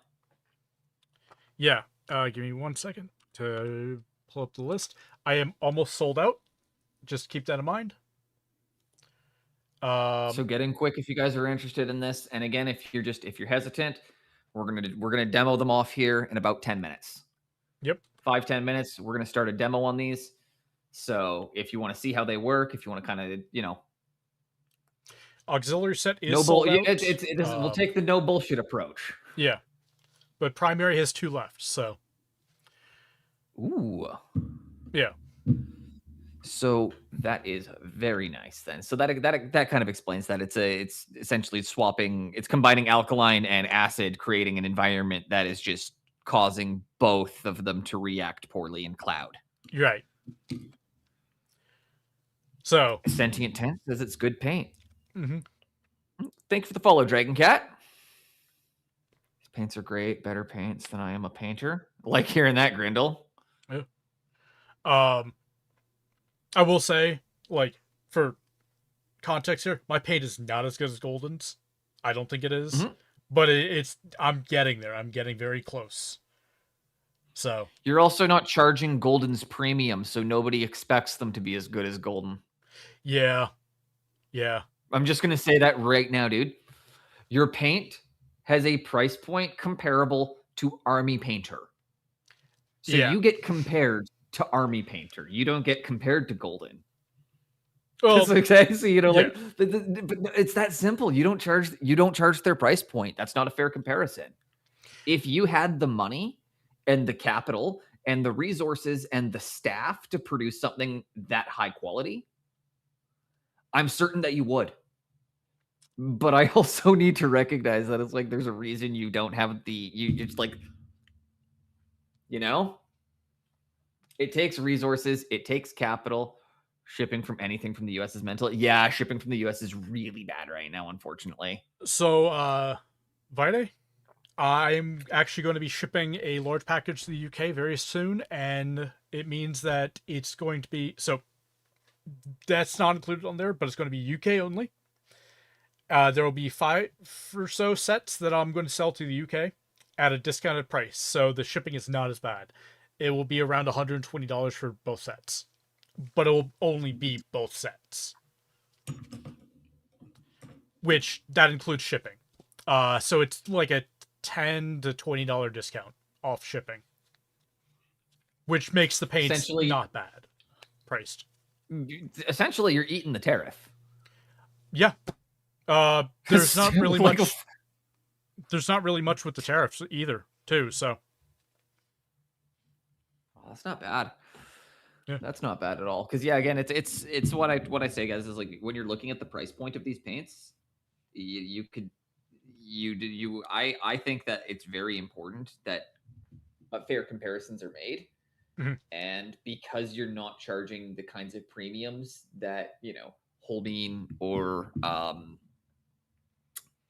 Golden do, you're in line with a hobby paint. Yeah. So that's what you're getting judged against. You're not, it's always about that aspect, that it's about. I'm just eyeballing, so I haven't done any of the maths. Oh yeah, no worries. Hey, Flat Joseph, long time no see. No obligations. But, so let's get the last. I had one last question I wanted to go through. It was about the benefits of acrylics and the cons of them. No, it wasn't. We didn't get into that. The last question here before we get into the demo here, because the benefits to acrylics, I think we can cover pretty quickly, which is layering, and dry time. Dry time, which is also a con at the same time. Yeah. Yeah. There's also they yellow less quickly than oils do. But there is also one problem. Color preservation. And this is something I've recently learned, and that's that a lot of things like polyurethane paints, they tend to crack and decay over time. They have a lifespan of about 10 to 20 years before they decay. Which for hobbyists is honestly not the worst. Not the worst. Most of us aren't trying to produce pieces that are lasting that long. But however, and this is a very key point, with the fact that Verco's Vault is opening, with the fact that actually there are miniature museums now being built because this is now a real and recognized art form, this is going to be a something that will be game changing to know about and know how to avoid if you're somebody who's wanting like if you're like myself and you're wanting to get into the that side of this long term, then this is great information. If you're just Yeah. wanting to get a quick tabletop gaming piece done, who cares if it cracks in 20 years? Exactly. If it's just a little toy you're gonna play with a couple times, throw in the closet, fuck, doesn't really matter that much. Yeah, and my paints are a polymethyl methacrylate blend, so they last 50 plus years. Excellent. So The downside we're gonna of get that into the is final. they don't self-level as well as polyurethane, but they still self-level. Let's get into the last question here because I know this one's going to take you a little bit here. Yeah. Because this is one that I personally like. Do you think that we need to have rules about naming conventions in painting? Ooh. For example, I know a couple of companies. I'm not going to name names because I use their products and I like their products. But for example, maybe you produce a paint called Ice Yellow that's really popular. Maybe you got a Payne's Gray that's really, really popular. That gets you know, it's say you make a really popular Ice Yellow. Maybe it's a really popular Payne's Gray. Maybe we all know exactly which company I'm talking about by now. But what a lot of people don't know is Ice Yellow is a single pigment. And I didn't know that. I always thought Ice Yellow was a mix. I thought it was a mixed suspension of colors. And it wasn't until, I got to know Drez a bit here that I learned that Ice Yellow Can be is just its own pigment. Yeah. Now, for people trying to color match, for people trying to get things quickly, if you're not using the same say if you're mixing two different whites, a yellow and a blue to make Ice Yellow, do you think you should be allowed to call that Ice Yellow? So that's because Ice Yellow is a very specific color. Right. Yeah, so that's a complicated thing. I think Ice Yellow should be a very specific thing. But I know multiple brands have Ice Yellow. They all do Ice Yellow a little bit differently. And it's, generally speaking, Ice Yellow is a mixture of PY3 and PW6. It's sometimes it's PY53. Sometimes it's PY53. Not all the time. If it's a more professional brand, they'll go with PY53. If it's a cheaper brand, they're going to go with PY3 and PW6.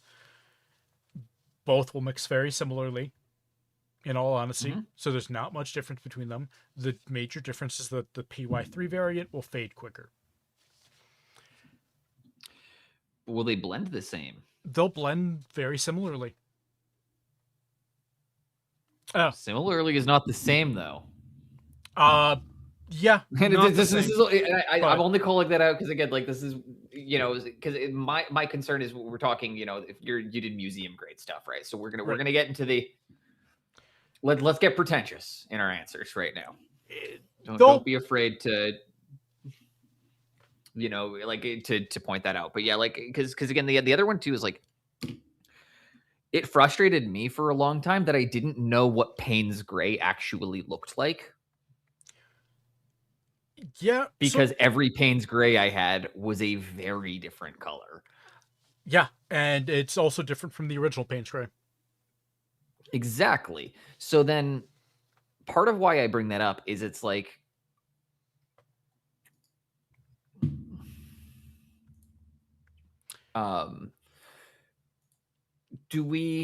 sorry, what am I saying here? Why is my brain just gapped out? Oh, goodness. Yeah, so like, because it's changed, because these are things, do you think that there should be like some kind of ethics or anything? Because I know there are rules in place. Like, if it cadmium red, you have to call cadmium red. There's like that's just I don't know why that's in place. I'm pretty sure that's it's a rule or a law though that you cannot have cadmium red and not disclose that it's cadmium red. It's you need to disclose cadmium, you need to disclose certain pigments in your colors. I think cobalt's another one that you have to disclose. Um, but yeah, I've just always found that one interesting because I didn't know if it's something where not like what your opinion on that is. Do you think that's ethical? Do you think it's unethical? Would you like to see better regulation of that? I'd like to see like actual regulation. In all honesty, I'd like to see actual regulation happen, but um, it's not a law that you don't call that you can technically call cadmium whatever you want to. Mhm. Most people are going to call cadmium a cadmium because they will sell more if they call it a cadmium. Just like how a cadmium hue, which is not cadmium, but it's Yeah, close to what cadmium looks like, will sell more than calling it, say, pyrrole red. which is Or funny because pyrrole red has. I personally are pyrrole red and cadmium hue or cadmium red hue the same color? Because I personally found that my pyrrole no. red had a better pigmentation. So cadmium is a different color. Pyrrole red is Mhm. closer to like cadmium red medium, Mhm. but the pyrrole red is less opaque by a little bit and has higher chroma. Okay. So that is my suspicion was correct. Also, probably because typically when you're seeing a CAD red hue, it's usually going to be in like a student grade, Yeah. which would also make more sense because typically student grade paints are going to have a bit less going on there. Um. So now, sorry, what were you about to say? Oh, I was going to say, Maruk, I'll answer those questions in a bit, because those are good questions. Um. Same with Red Feather Workshop. Well, actually, let's just answer Red Feathers real quick. Let's Yes. get into the Q&A section here. Um. Yes. The mixture, the PY3 PW6 will desaturate slightly, but fun fact, PY53 will desaturate. It will mix a lot like lead tin yellow, so it will desaturate certain colors and won't desaturate others too much.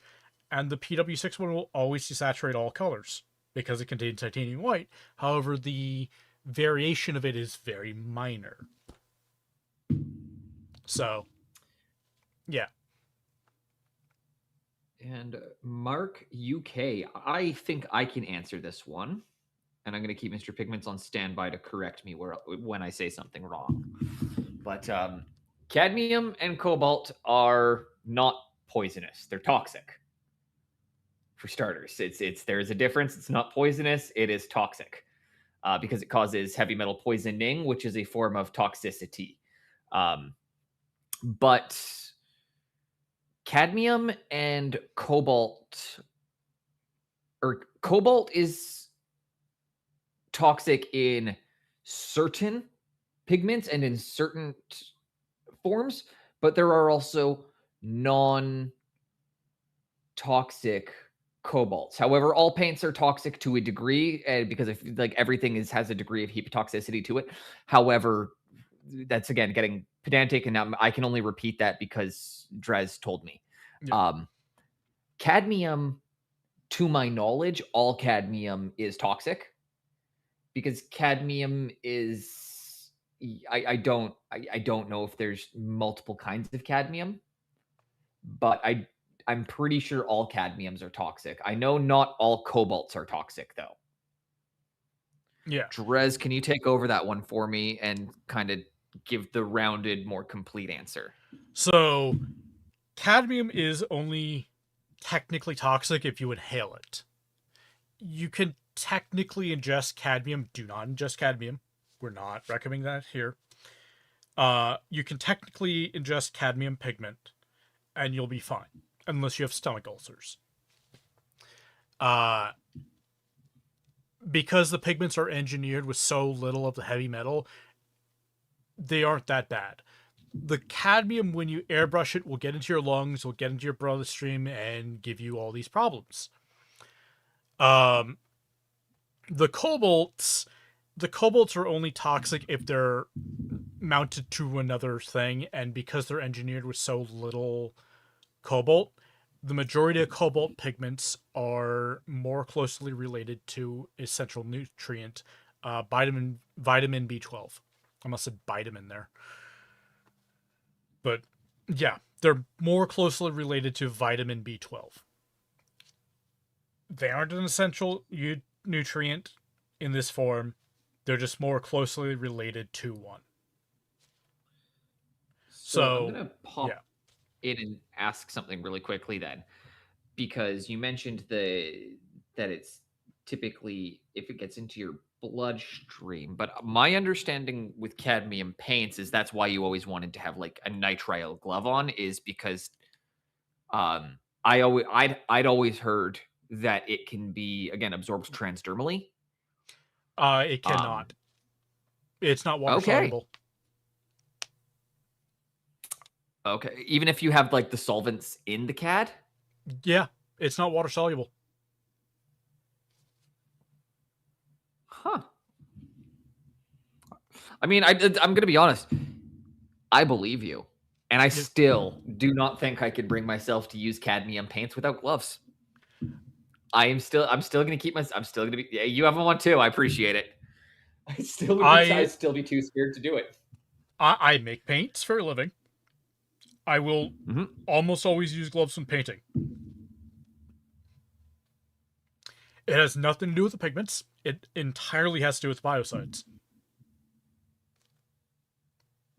Oh, keeping the oils of your hands off of the miniatures.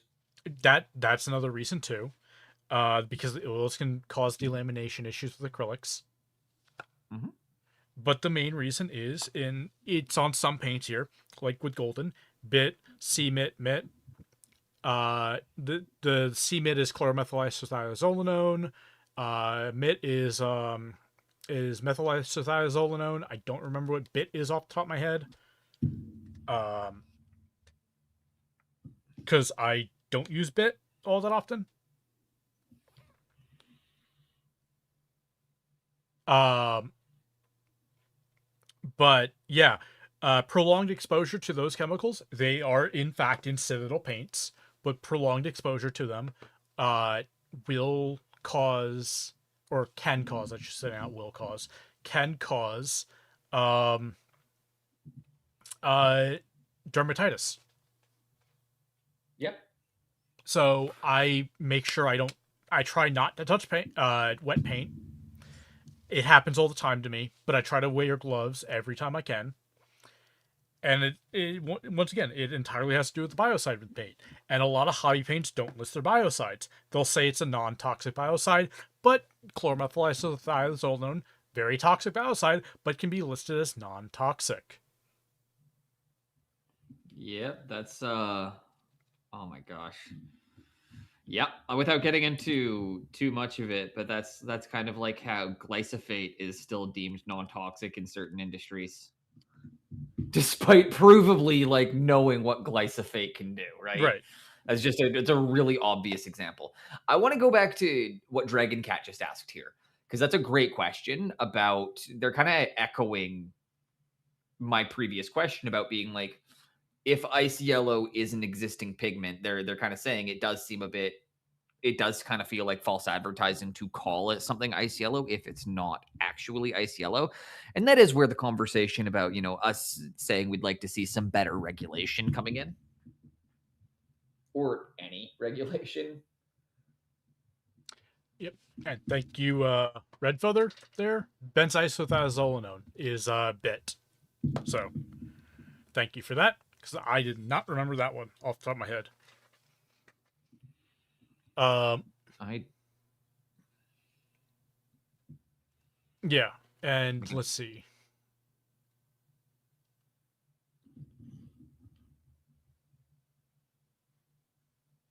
So primary red, this is where we get into the complicated thing with this. That is the Bauhaus theory, the Eichen theory, Bauhaus method. Primary red has to be a very specific type of red. There is no single pigment primary red. There is no single pigment primary blue. There is no single pigment primary yellow. They have to be the perfect and middle. which is why that color system, uh God, I think it was, believe it or not, primary colors are bullshit. Would Yeah. you care to elaborate? No. Yeah, Who did that pretty much. interview? That was great. It was one of my favorite interviews of all time. Is he was like, they were asked him a question. He's like, believe it or not, primary colors are bullshit. And the guy's like, would you care to elaborate on that? Nope. Just crossed his arms and sat back. Yeah. Yeah, primary colors are mostly bullshit. Your true primary colors are quinacridone magenta. We don't have a single pigment primary cyan.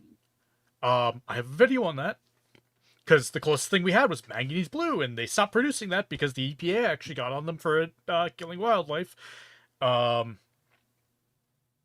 They claim it was because it was toxic to the employees, but so is ultramarine. The fumes from ultramarine are incredibly toxic, and we still produce that. I mean, Yeah. environmental reasons is good. Primary colors are bullshit. Bullshit. Please elaborate on this. So primary colors are bullshit because they technically, the idea of the primary color is that you're supposed to be able to mix any colors from the combination of those three colors, which is just not true. The three colors in which you can mix to any color from are magenta, yellow, and cyan. But you also need a true black and a true white, which is then where the concept of CYMK painting comes from. Yeah. Well, so a little fun fact about the K. Did you know K does not mean black? What does the K actually stand for? Because I don't know that. It means key. I always thought it was a misspelling of chroma. Honestly, I thought it was. I genuinely, in my brain, always just assumed it was cyan, yellow, magenta, chroma. See, no. So it means key. A lot of people think it means black because it is most often black. But that's why I specified you need black and white. Yeah. But if your substrate is black, what is black going to do? Well, we went over that. It should go blue or green. Yeah. But in miniature painting, we always prime black. What will black do on a black miniature? Oh God, now you're asking a question I should know the answer to. People prime black because it creates a sense of shadow and darkness. So do other colors. And then it allows you to miss areas, and if you don't hit it, it just looks like it's in shadowing. Right. So black paint is used to create a sense of three-dimensionality. Yeah, but in CMYK painting, you know what that K should be? If your substrate is black, it should be brown. The brown will give you darker mixtures without imposing over the black, so you can still get that black. How could you say something so controversial yet so true? Yeah, so everyone is painting incorrectly because they're throwing black on their palette but basing with black, and the black isn't going to help that much. Which is funny because that's why I base everything with the dark green. Yeah. Because I feel like having some of that actual color in my primer will create a sense of warmth and life, because black doesn't actually exist within nature. And true black doesn't exist. You will never encounter true black in the wild. Color Laboratory is also correct. True black doesn't exist. The majority of blacks are going to be brown in reality as well. Or blue. That's why proper military night camo, you're actually better off using broken patterns of blues and purples, and that if you dress someone in all black, they actually stand out at night. Yep. Some blacks are red, some blacks are yellow, some blacks are blue, some blacks are green. Unless you're talking like black 3.0, which actually is black because it's the absence of color. Well, it's actually a brown. Okay. Yeah. And we can prove it with lead white. Okay. Yeah. I'm sorry. I know how expensive Black 3.0 is. So if you don't want to demo this, That's totally cool. That's assuming I can find But it if you're right comfortable now. showing this off, I'm like, fuck me, dude. I gotta see this. So black 3.0 is micronized carbon black. Yeah. Okay. So we can use golden carbon black as an example here. Yep. Yep. That Okay. makes sense. Now I'm not going to be using lead white. I'm going to be using something called zircon white. It mixes a lot like lead white. It's Yep. almost as warm, but it doesn't desaturate. Now, if we mix these together,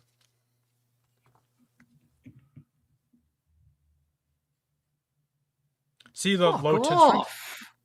See how brown that is? Yeah. Yeah.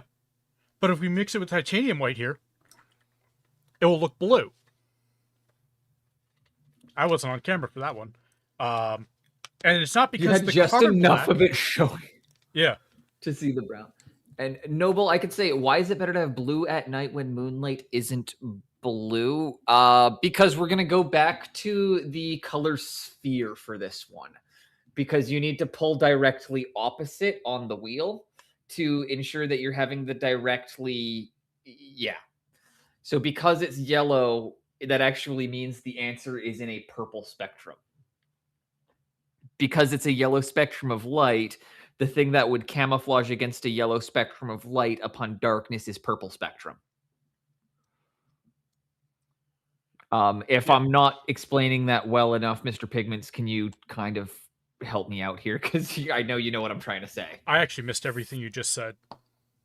Okay, so the question was essentially, why is it better to use a blue spectrum when moonlight is yellow spectrum for a dark camouflage? And the reason I was saying that is because moonlight casts in yellow spectrum, you want to think of color in the three-dimensional sense in the color sphere. And so because you have a yellow light in a dark setting, a purple is going to create that actual line on the sphere. Yeah, that's... Which is why that will camouflage better, is it's using the Munsell color system. Yeah, that's not far off, honestly. That's a good explanation. So essentially, the Munsell color system is your answer. But yeah, you notice how that was way more brown than that one. That one looks like kind of a bluish cool tone, and that one looks brown. I would call you've got a warm chromatic gray and a kind of cooler chromatic gray. Yeah. I do see what you mean about brown. Those are typically where I would like. I'd call that more warm gray, cold gray, but warm gray, cold gray doesn't exist. We both know that, so I'm just being, Yeah.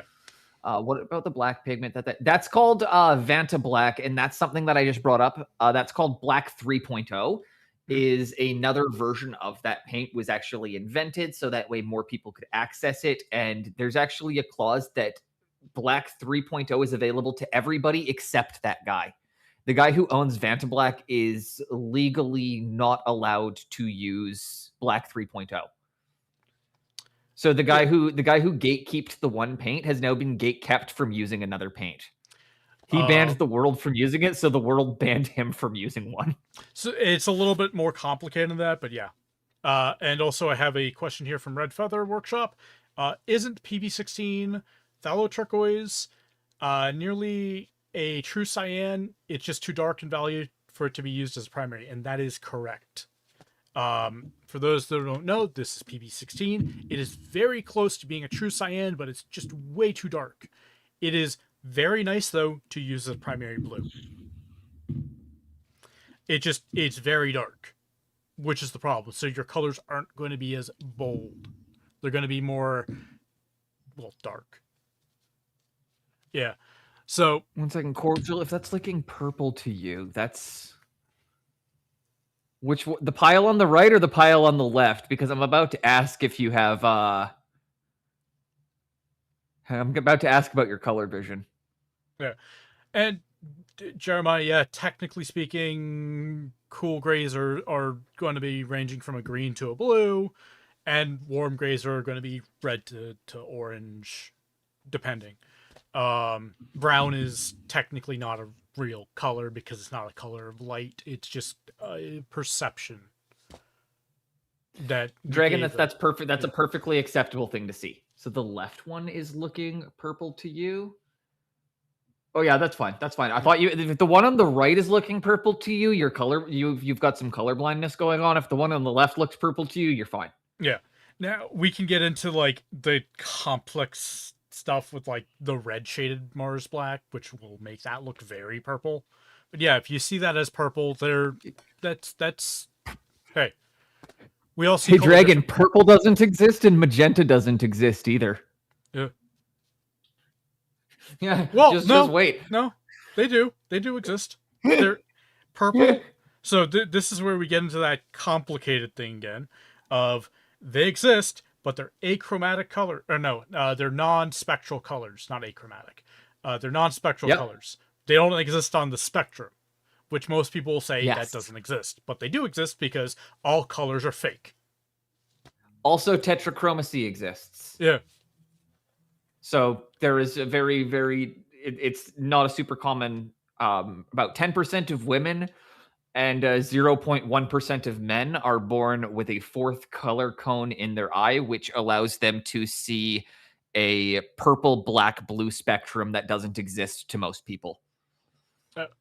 So it's typically in magentas, blacks, and blues where it works. I do not really understand how the fourth cone works. I just know that there is a mutation where people can see more color than other people's. I am one of those very, very, very fortunate men who sees in a higher range of color. There is actually another painter on Twitch that has tetrachromacy as well. Ooh. I don't know if you know him. Who's that? Critical Paint Studios from Australia. No, I don't know him, but that's really cool because Yeah. like it's really uncommon in men. Yeah. He's never met anyone other than me. So we have a little small group here of people with tetrachromacy. We've now found 3 men on how do you know you have tetrachromacy? You have to do a tetrachromacy test, which is essentially they show you a bunch of stuff with it's similar to the color blindness test, but it's way fucking harder to pass. Yeah. The one that it's essentially the colorblind test, but it requires you to be able to see an additional cone of colors to be able to pass it. And Color Lab nails it again. No color exists. Your brain invents every color from wavelength information using cones in your eye. That's 100% facts. So all colors are fake. Oh, the weird one is when you have to get into explaining to people that technically the way that you registered a color could look completely different to how a different person actually registers that color. And we just have to accept that we can't factually know how another person's eye registers it. Brains are stupid. Yep. And Cordell, so that comes from training. You can, if these things don't look that different to you, then you just need to adjust yourself a little bit. Newer painters might not see a difference here. And again, you saw it correctly. I want to clarify. You saw the correct things in that. I was not trying to be a dick or trying to say something hurtful, and I really apologize if it came across that way. It was mostly, again, if it was on the right you were seeing it, that's because it was funny. I sent my friend a picture of my copper and he was like, "Why is it so red?" And I was like, dude, that's green." And it was like, "Oh, well." Okay. No, Dragon Cat, you're not stupid at all. A non-spectral color. This is super advanced stuff. This has no bearing on your ability to paint a miniature. Yeah. So a non-spectral color is a color that is not on the color spectrum. So these are things that are typically for instance, the visible spectrum of colors that you can see. Then you have things that your brain will make up, technically speaking. Like magenta is not on the spectrum. It can be on the UV spectrum, but people can't see UV colors. unless there's a mutation, blah blah blah. There's a rare mutation where people could see UV colors technically, but let's not get into I that. cannot see UV. Yeah. It's like I can see extra color. I cannot see UV. Yeah. God, that would but be it's horrible. visible spectrum. That's it. If that makes sense. Mhm. No. There's also technically weird ones as well, though, Vite, on top of those ones. I'm gonna run and grab something really quickly from the other room, so I'm gonna take 2 moments. If you can you explain the Roigi Biv thing, because that actually is true, but it's also not. So Because Roigi Biv is a really good starting point. yeah. So Roigi Biv is supposedly what the every color in the rainbow is. And supposedly you can see that supposedly a rainbow is every single color in the spectrum. That's not true. We can see more colors than what's in the spectrum. And indigo is not in the spectrum. So Isaac Newton wanted to find 7 colors to match with the perfect 7 divines. That is why we have indigo in there. Indigo is not on the spectrum by technicality. That's pretty much how it goes. I do know of the color Olo, and Olo is technically more of an experience than it is a color. Because it's a color you cannot define by technicality.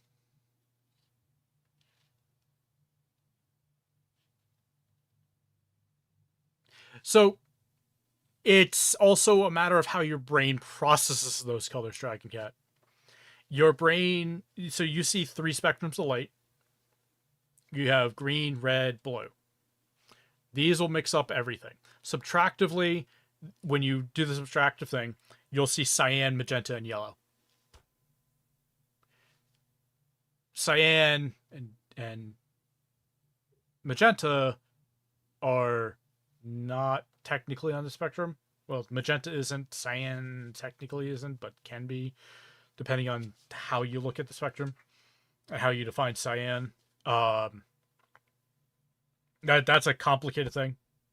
But yeah, magenta's not on the spectrum, but we can see it because it subtractively it's a color.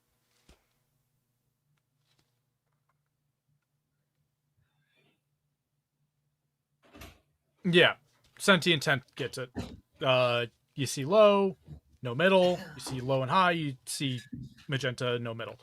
And then you change that I was grabbing. wavelength, and then you'll see cyan. You change that wavelength again. You'll see yellow from green, blue, and red. So subtractively, you have the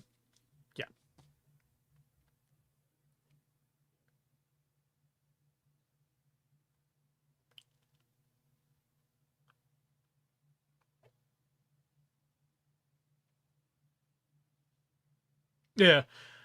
Well, Color Laboratory, we're trying to make this a little bit simpler, but yeah, there's truth to that. Yeah.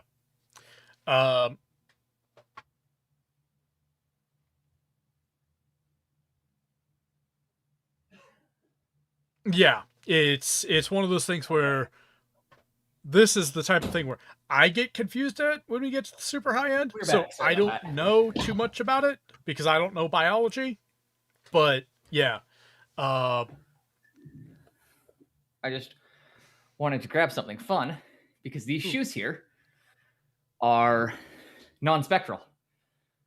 And you can actually see it on my screen. Watch, they're just going to keep changing colors. Yeah. Because it cannot decide what color it is. Look at this. Watch the heel of that. Are you seeing that? Yeah. My camera cannot figure out what color this shoe is. Are you seeing this? Yeah, I am. How crazy is that? Oh, that's great. These shoes are a non-spectral magenta. So my camera does not have the capacity to make that color. So what you guys see is it's wigging out in real time, trying to figure out what color it is. No, that's just a happy accident. I went and grabbed them to display. It's very, very rare you can see a real life example of non-spectral color.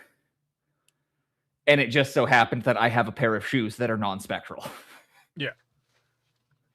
And it was not intentional. In fact, we thought we were expecting a very different color. The problem is, the shop, the Converse web store, was not able to photograph the color either. So I was expecting something more like the pink bandana you guys see me wear, or you guys see me wear sometimes. Yeah. So yeah, that was crazy one. But the different receptors where it's overlapped, it's kind of complicated. Yeah, it is extremely complicated. Yeah. I don't know the entire thing about it myself. I get kind of confused at the wavelength thing. It's essentially where cones intercept. Can you show them again? I missed that due to an advert. Absolutely, I can show this again. Absolutely, we can show that again. Also, welcome in BBT Coach. Yep.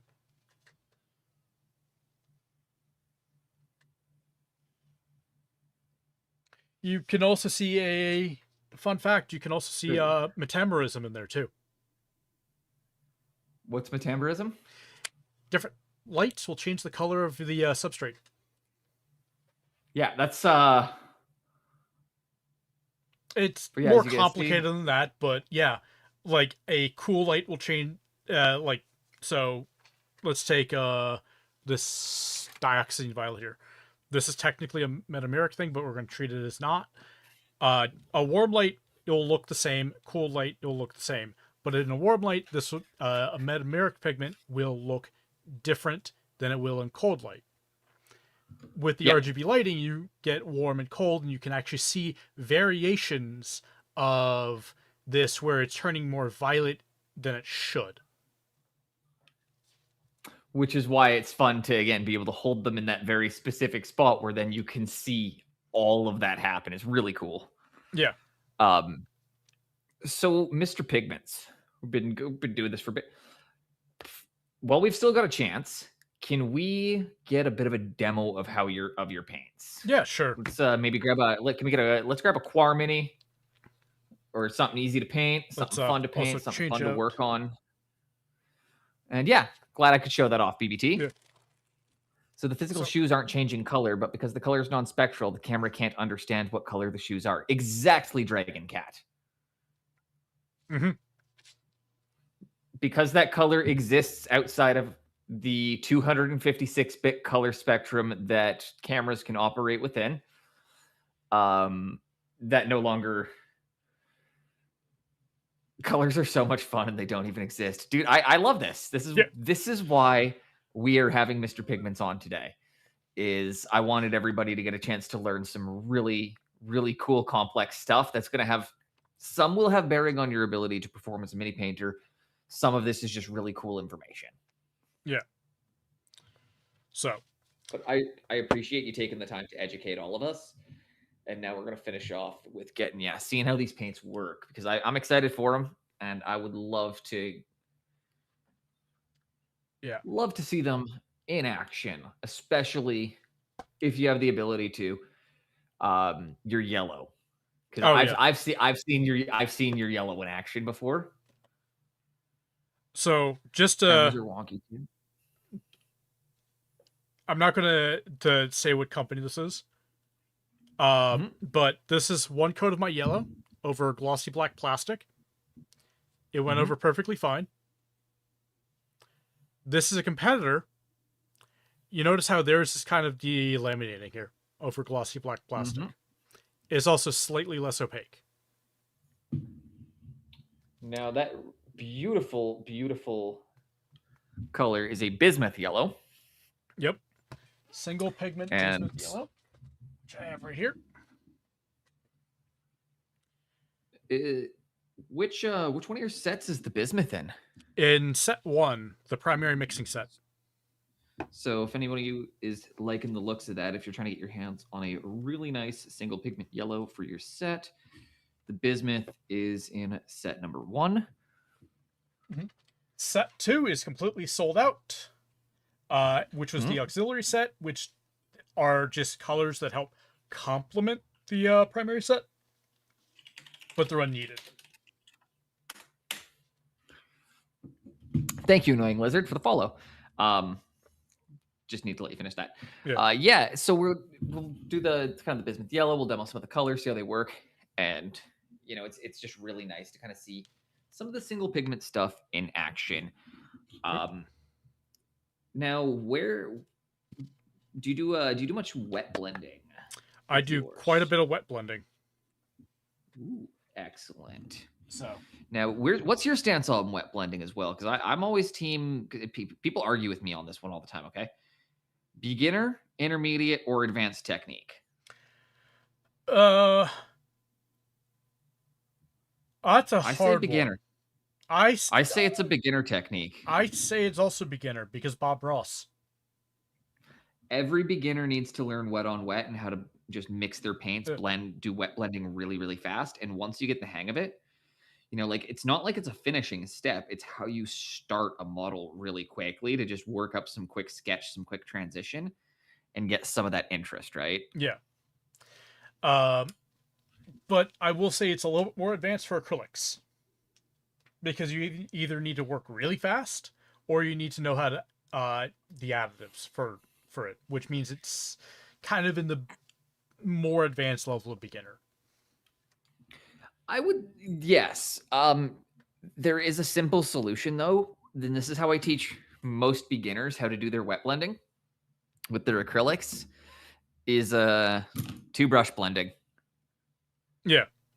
The fastest way to learn it is 2-brush blending, is get your colors down and then immediately just have a brush you can swap to so you can work that fast. And you can like delay your cleaning the other brush out by a few seconds. But I do a lot of 2-brush blending when I'm teaching kind of beginners. Yeah, 2-brush blend. Yeah. This is the reason why my videos is a good way to do wet blend. Yeah, 2-brush exactly like that is a good way to do blending. That's the exact same thing as doing the oil blending with the clean brush. That's all 2-brush is it's just giving you more time to hit the acrylic. Yep. So I'm just layering out all my paint here in a very bizarre way that makes no sense. My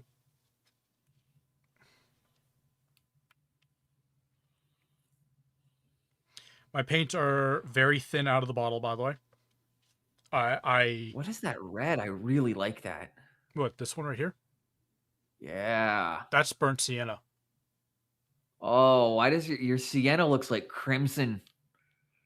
I mean that in a good way. I mean that in a very good way. It's got like a nice crimson-y tone to it, like a crimson orange. I really like your sienna. Oh yeah, so do I. That's a really, really nice color. It's also not super opaque. Ooh, be good for glazing with, getting warmth in your shadows. Welcome in, Triggs.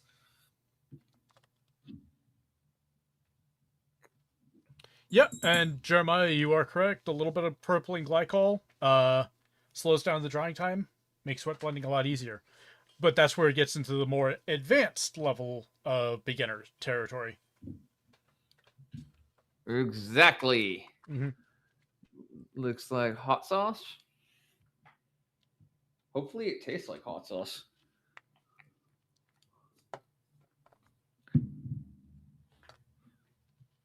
Or at least better than Mod Podge. Yeah.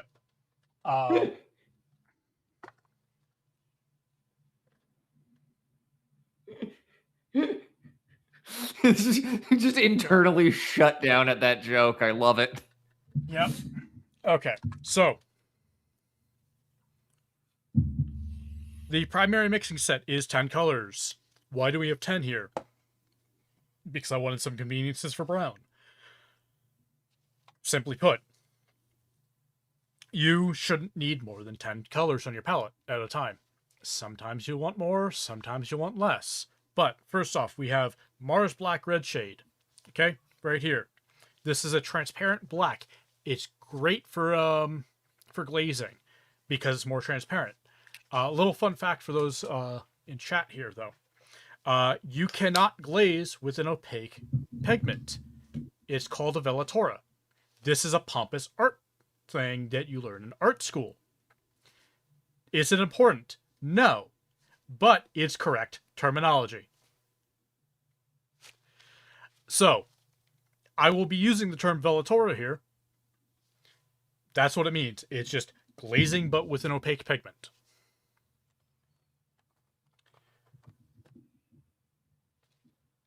So Mars Black glazes a lot better than Carbon Black will because it's more transparent.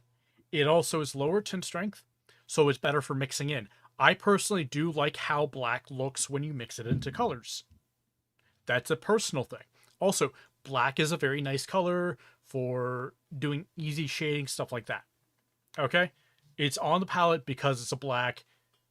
It's one of the less required colors if you're sending out a primary thing. Black. But I like just asking. Yeah. So you're black. What color does it? Is yours? Is it a green? Is it a blue spectrum? It's a like red. if it's a red spectrum, so it's a warm black. Yep. Okay, that's uncommon. Very uncommon. I like. Okay, so that's really interesting. So that allows you to go darker without essentially. Yeah, that's. I like that. I like the sounds of that. Because it will give you a warm contrast in your if you go to a cold highlight, which will then give you both your nice temperature contrast as well as your direct contrast. And then on top of that, because you've got the red spectrum and the black there, that also gives you the advantage of being able to maintain the warmth in a red shadow, which is very hard to do. It's very hard to get your crimsons to go dark and keep them warm. Mm-hmm. So that's kind of that actually tackles two problems at the same time, because like it's really easy to get a cold spectrum black. Everyone has one. Yep. But finding a warm spectrum black, very hard to do. Yep. And this is the Mars Black mixed in with the Pyro Red. It's a very lovely dark red. Almost like a blood color. Like an oxidized blood color. Ooh. And then we add in a little bit more Pyro Red here just to brighten it up a little bit. And we get more of a bricky color as well. If you try to do that with Carbon Black, it will overpower the Pyro Red because of its tint strength as being so high. And it will just completely dominate the color. The Mars Black does not. Making it better for mixing. Next we have PY164 Manganese Brown. This is a super, super opaque brown. Goes over this the coat in one stroke. One stroke, as you can see. Goes over black, one stroke. No problem. I wanted a super opaque brown. This is technically a yellow brown. So it will mix very weirdly. And the little fun fact is that most people will actually see it as purple. Because it kind of is purple.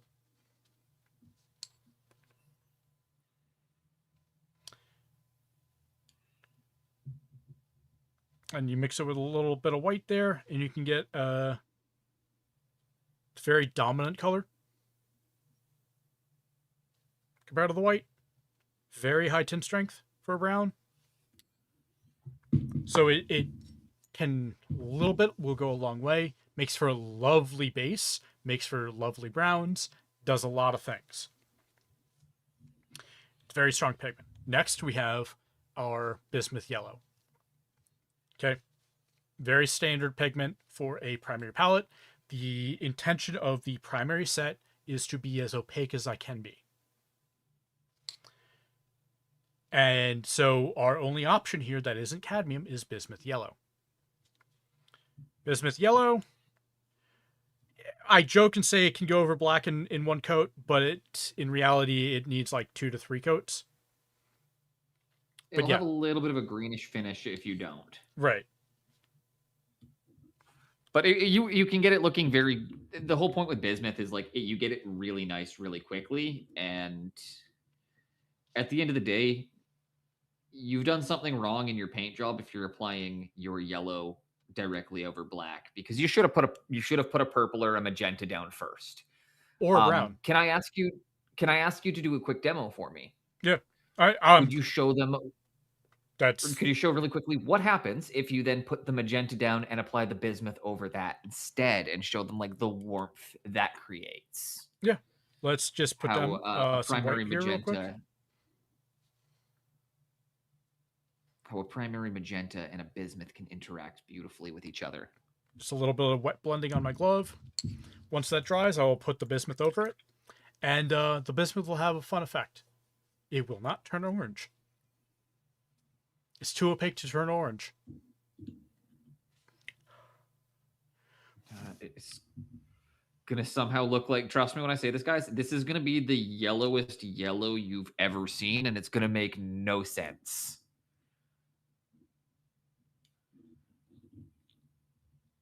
See? Goes over there, and it doesn't really turn orange because it's too opaque. That is a very yellow. Yep. So that's just a little bit of a boneless tip for you guys if you're working with the Mr. Pigment set. The bismuth yellow and the magenta, those guys are really good friends. They're designed to work together. Yep. Those guys, they're friends. They like to hang out outside of work. Yep. Next we have phthalo blue. Phthalo blue is our transparent blue. Okay, this is a green shade blue, very green compared to normal phthalo blue. And we can kind of show that off a little bit here on the wet palette. So that is, if you can see that, that is a lot more green than normal phthalo blue, which I actually don't have here next to me. It's somewhere else. I have to run and grab it, but I'm not going to do that.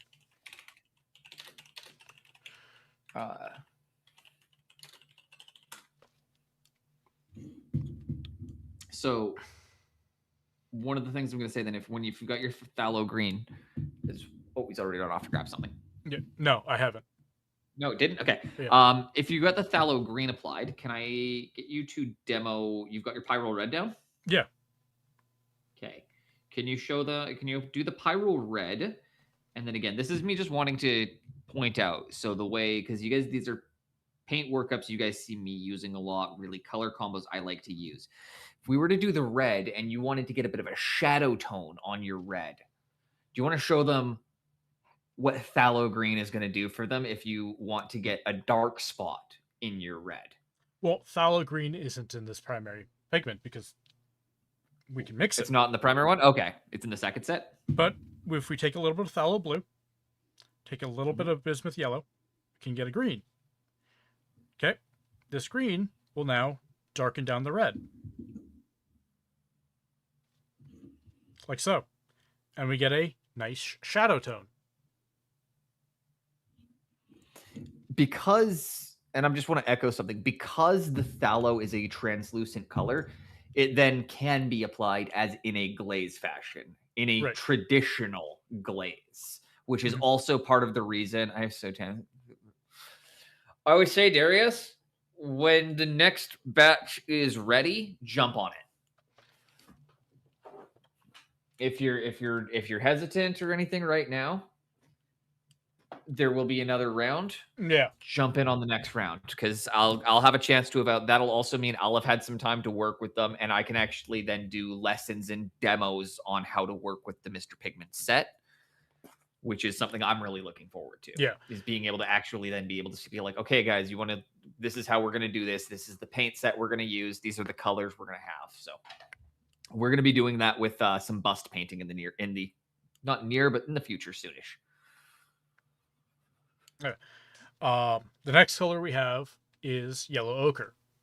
Yellow ochre is a very classic color, very bog standard, and I admit that. I would have went with something else, but I cannot get away from yellow ochre for skin tones. I really can't. I think I asked you for yellow ochre in the set too when you asked me what colors you'd want in a primary set. I'm pretty sure ochre was one of the answers I gave It you. was the other reason why it's here is because like 6 people said for your auxiliary set you should add in yellow ochre. The reason why yellow ochre is in the primary is because I had so many problems making burnt umber and I just didn't want to deal with it. And so I made yellow ochre. This is technically yellow oxide. This is the synthetic version of it. But yellow ochre, yellow oxide, same thing. They're the same color. Effectively. And Jeremiah, this is PB15-2. So that's typically a red shade. This is a green shade because this is a rare version of it. I wanted unique things. Yellow ochre, very fantastic for doing base layers. Very opaque, as you can see. Or, whoops, let me undo my camera a little bit. Very opaque color, because once again, the idea of the primary set is to be as opaque as possible. And if you have a problem with trying to do a yellow and you want a bright yellow, you do a layer of yellow ochre, not white, and then you do a yellow over it. This will increase the chroma without a desaturation effect, not having a lot of things. This will get you a very bright yellow. Now you have a perfect recipe for Caucasian skin tone in this set right now that I just really like to talk about again. Is that phthalo green? Phthalo blue. Sorry, phthalo blue shade. Having the phthalo blue, which it still has the green to it. You know what? You know what? I'm sorry. Yeah, phthalo blue green shade. Confusing. I will sometimes call it phthalo green blue shade myself. Yeah, sorry. So having the phthalo blue green shade, having the pyrrole red and the yellow ochre, that's every skin tone covered right there. But yellow ochre, pyrrole red, and you use a zircon mixing white, right? Not in my primary set yet. Okay. That's going to be in another set once I figured that one out. What is your kind of white, or what color would you have that's your white-ish tone for lightening things up? So I have 2 different ones. In my primary set, I have normal titanium white. Yep. And the auxiliary set, great color, I have titanium buff. Okay. What's the difference there? Because I don't know enough to know. So if you see this on camera, titanium, unbleached titanium is an unbleached version of titanium dioxide. Oh, that's ivory. Yeah, effectively, it's ivory. Okay, so it's ivory. Yeah.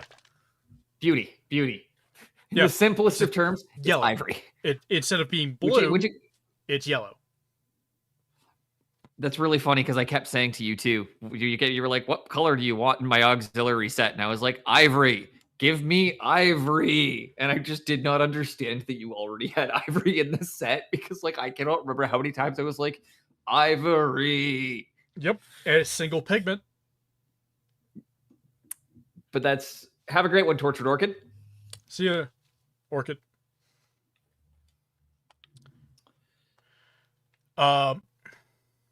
Yeah, yellow ochre. I just can't get away from it. It's not everyone's favorite, but this is a set for my mixing. Effectively, this is what I use for mixing. It's one of my favorites for doing flesh tones. Ochre is such a good thing because people don't seem to understand that when you're doing skin, you need blue, you need green, you need red, and you need yellow.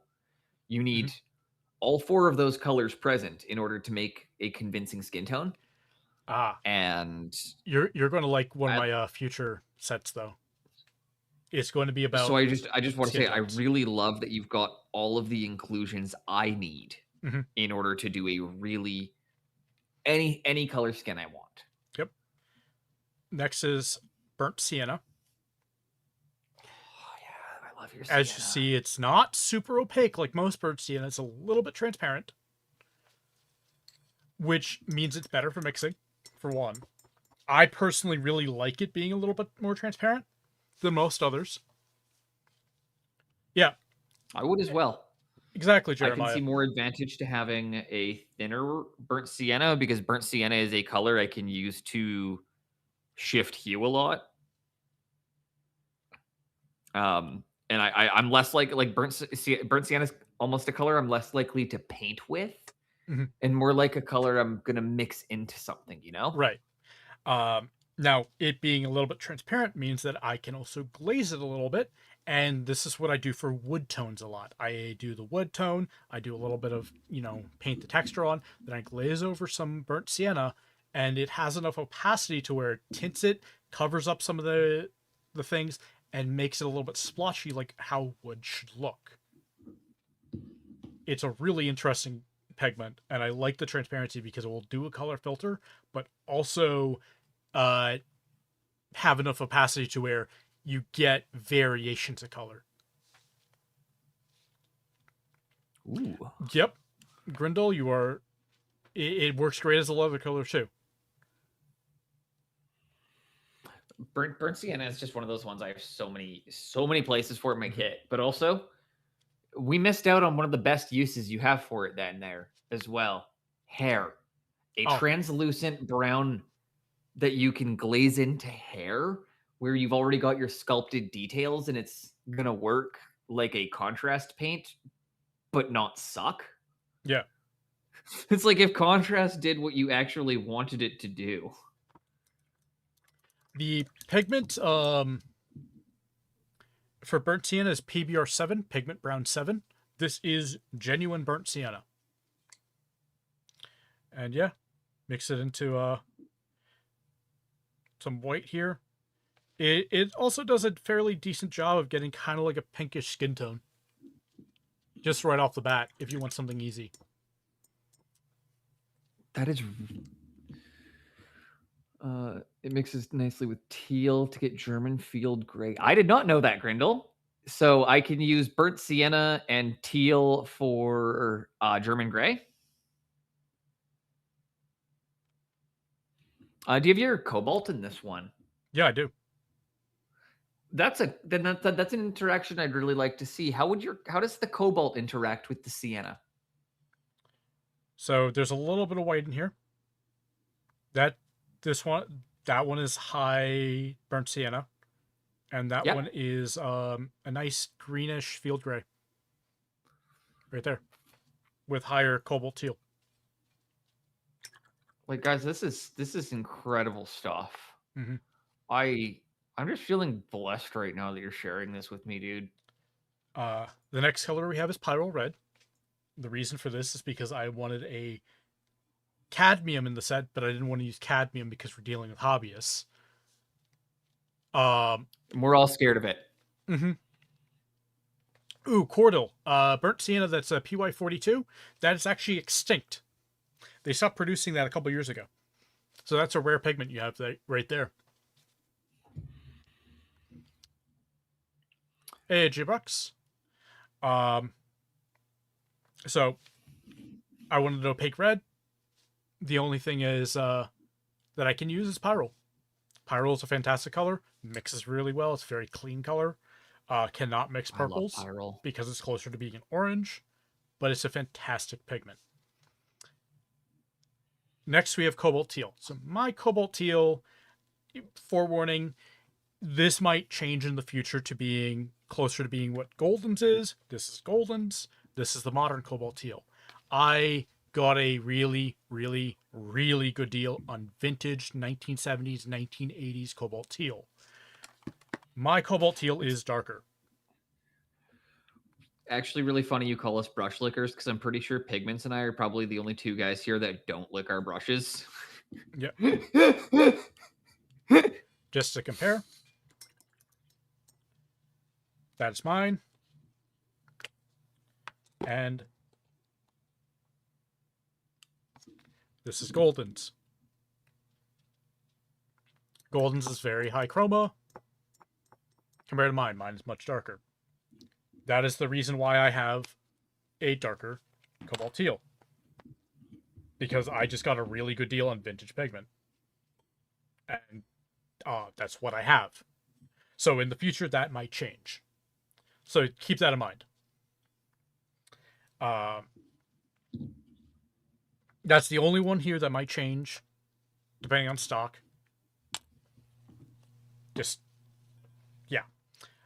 Next I we mean, have, you're also working your recipes, so it's like if things shift, it's just for the better right now. right. It just means he found a better way of making it. So if it changes, it's probably a better recipe, Yep. And or we at least a can more efficient one. mix an opaque blue out of that cobalt teal as well. As you can see, that's a very nice, like, dark blue with a little bit of quinacridone magenta, more quinacridone magenta, and it will go purple. So you get a very opaque purple. This set is phenomenal, dude. Yep. Next we have titanium white. That needs no introduction. Every set needs a titanium white. However, mine is not chalky. That took 6 years to develop. A paint that was not chalky. That was that was titanium white and matte. And the final And color vegan. we have is quinacridone magenta deep, PR202, not PR122. So the difference between these is that the PR202 is darker.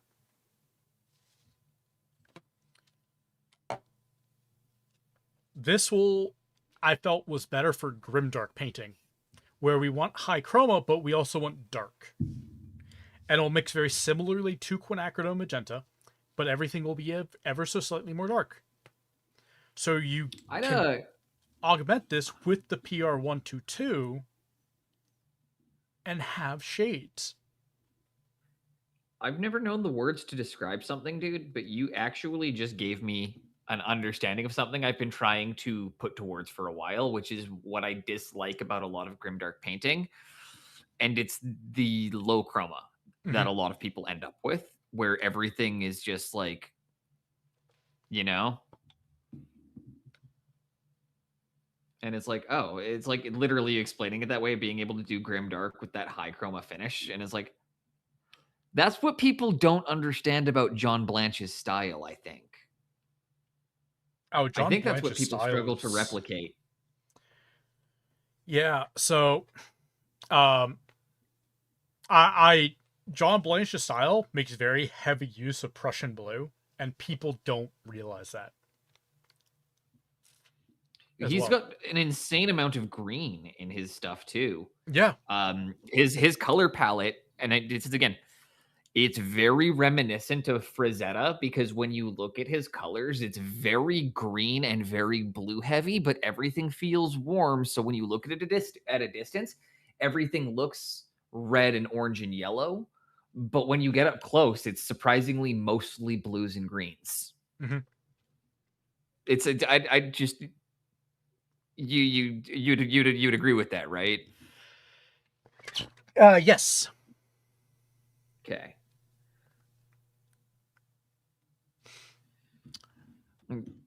When I was learning to paint, Frazetta and Blanche, so go figure. Yeah, I mean, you can always see you can always tell where Frazetta's. I mean, there's no painter in the world who, at least in modern painting, who isn't influenced by him in some way, shape, or form, whether they know it or not. He's probably one of the most influential painters of the 20th century. And yes, Carlos, Prussian blue is fugitive. So it's not recommended for archival paintings, but it is something that a lot of artists have used. And so I'd like to get a real. Just gonna say, can we get a really quick definition again of what fugitive paints mean? I know we got it once earlier in the stream, but that was about 3 hours ago. So for anybody who's tuned in since, what is a fugitive paint? Fugitive paint is a color that is not light fast. A light fast pigment is something that doesn't fade from UV light. It is a scale that comes from something called the blue wool scale.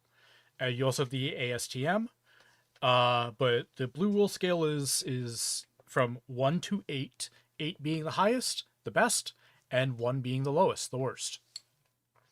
And Prussian blue is round to 5, making it a fairly fugitive pigment, but also in the right circumstances won't necessarily fade. But the problem with Prussian blue is it's unstable pigment. Different environments will tint it. Like if there's too much alkaline in there, it'll turn green. If the environment's too alkaline, it'll turn green. If Which is it's funny too, because one of my yeah, old drawings done with a lot of Prussian blue in marker has been greening on the wall slowly over several years. yeah.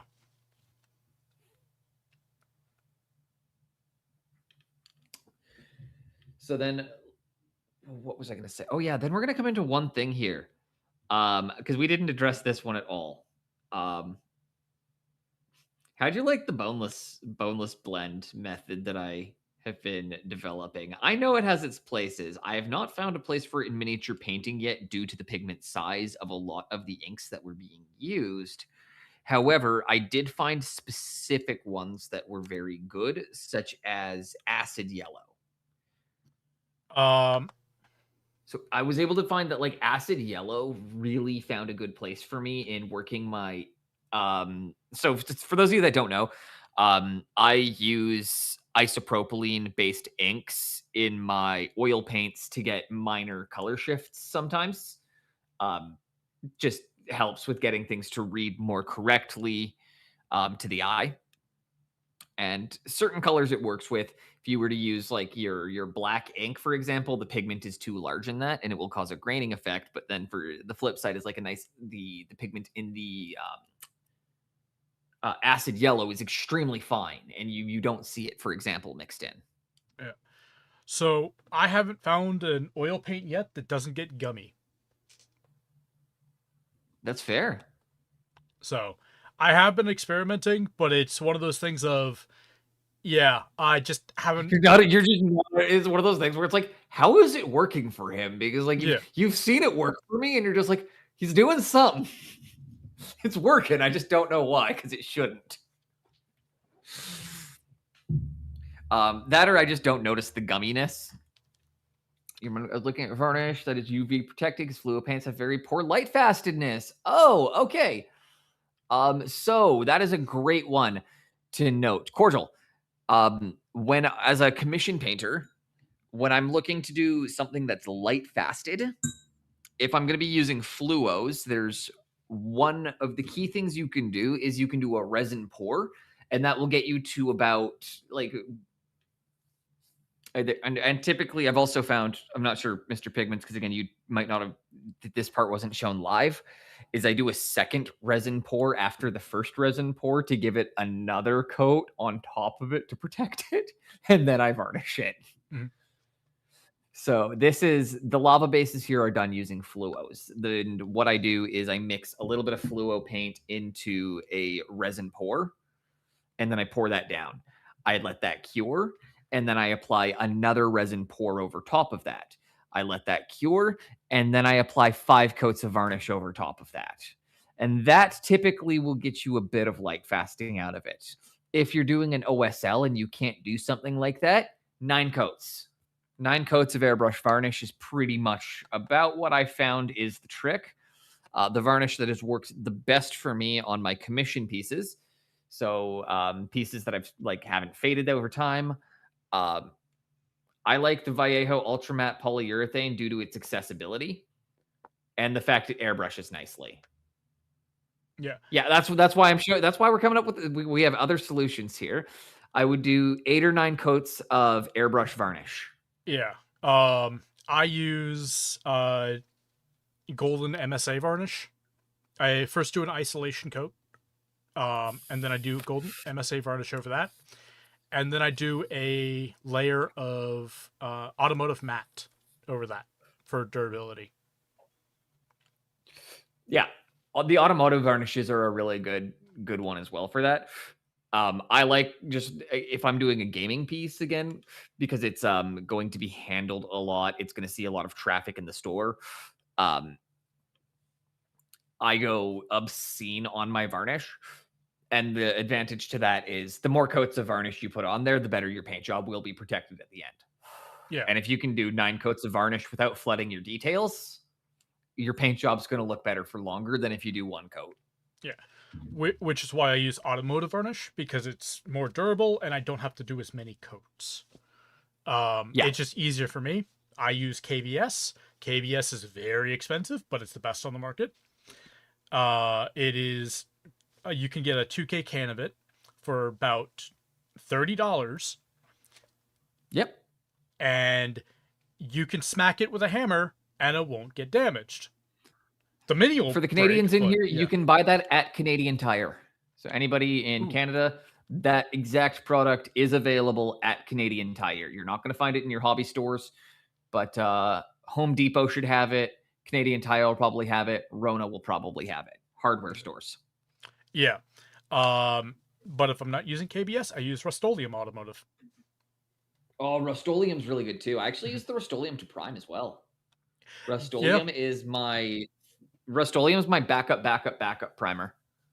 There are 3 primers I prefer over it, but if I cannot get my hands on any of those 3 primers, Rust-Oleum is my 4th, and then my 5th primer that I'll absolutely use if I have to is Krylon. Yeah, I try not to touch Krylon myself. I don't like Krylon. I don't either. Yeah. My It does give a good base coat though. The once one it that dries. I use the most if I'm using a solvent is MTN or Montana. Which Good is choices. Montana makes a good primer. Yep, the fantastic primer. Montana but Black. It's hard to get. Would you believe Montana Black isn't available in Canada, and that we can only get Montana Gray? Huh. That is interesting. Yeah, this is at a fine arts supply store. I went in and asked them for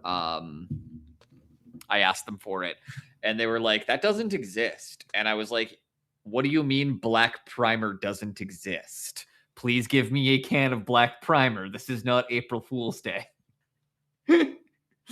But yeah, usually I got into a thing at my local high end.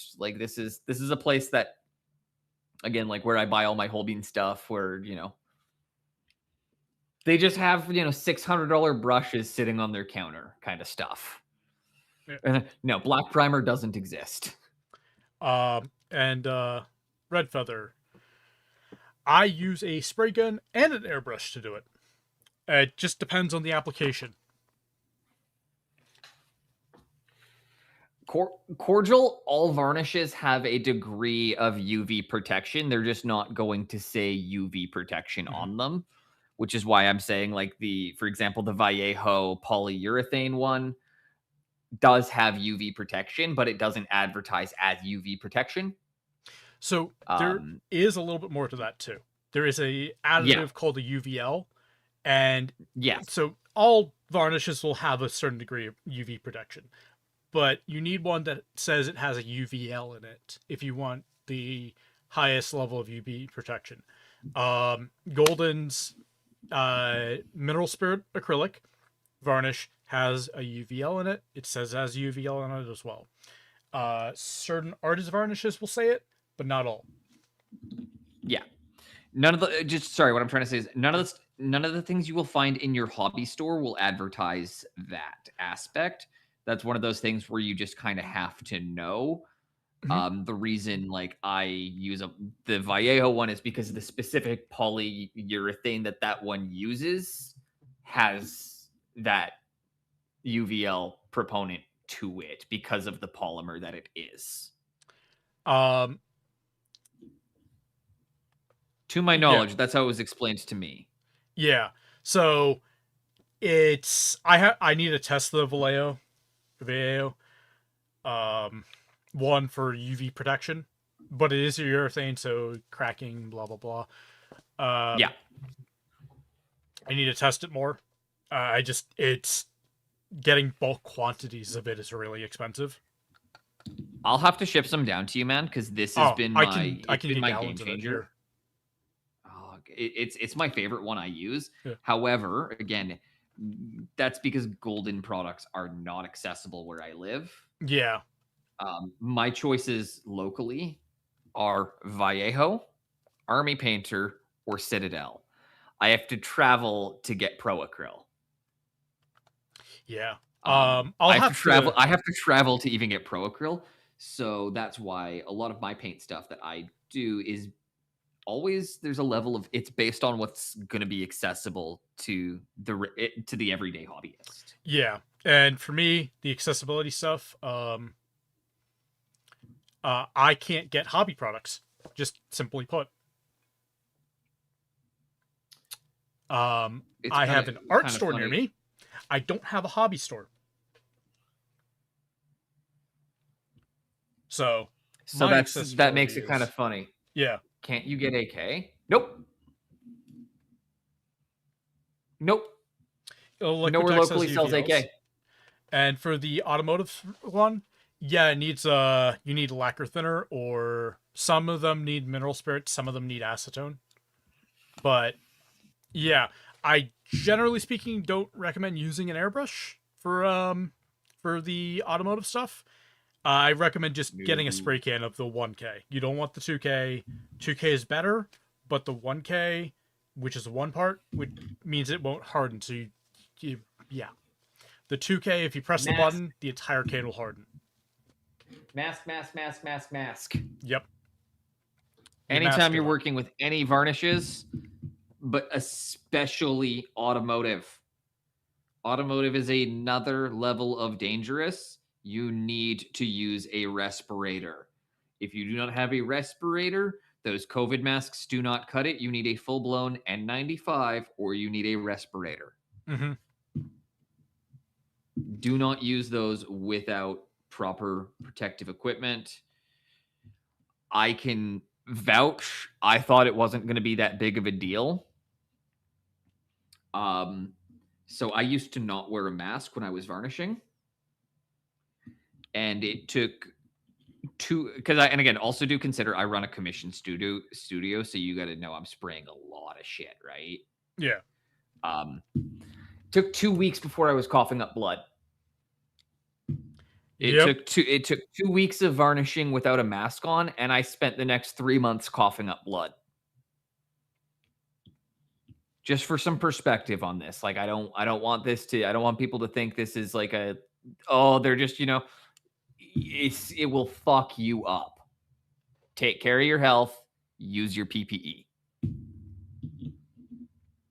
Yep. I hate wearing my respirator when I'm streaming. I still do it. Yeah. See, my respirator has a voice amplifier on it. I should probably get one like that, shouldn't I? It was So I'm over not just constantly $300. doing the Bane streams. Yeah. $300 is worth it when Yeah. I was I'll bored grab with it the here real mask, quick. Batman.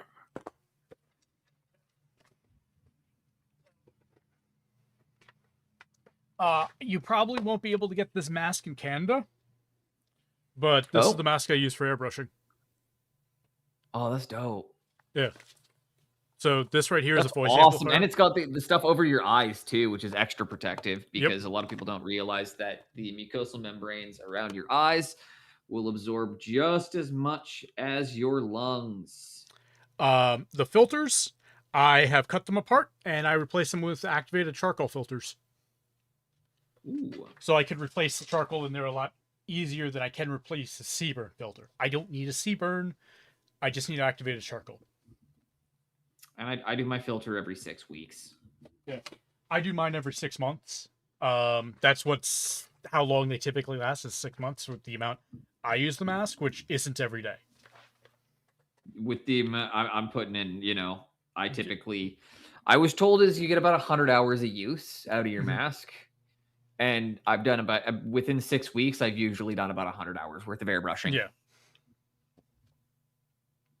I airbrush like once a week. I try not to do it as much as I do, but it's too easy. Mm-hmm. So easy to reach for the airbrush. Yeah. Fix your problems. So I am going to wrap up pretty soon here, Drez. But before we do, I just want to open it. Give me the Fallout Power Armor vibes. Hell yeah. Before we do that, really quickly, open it to the floor. Does anybody have any final questions that they want to get asked? Do we have anything that we're kind of wondering about that we'd like to see covered?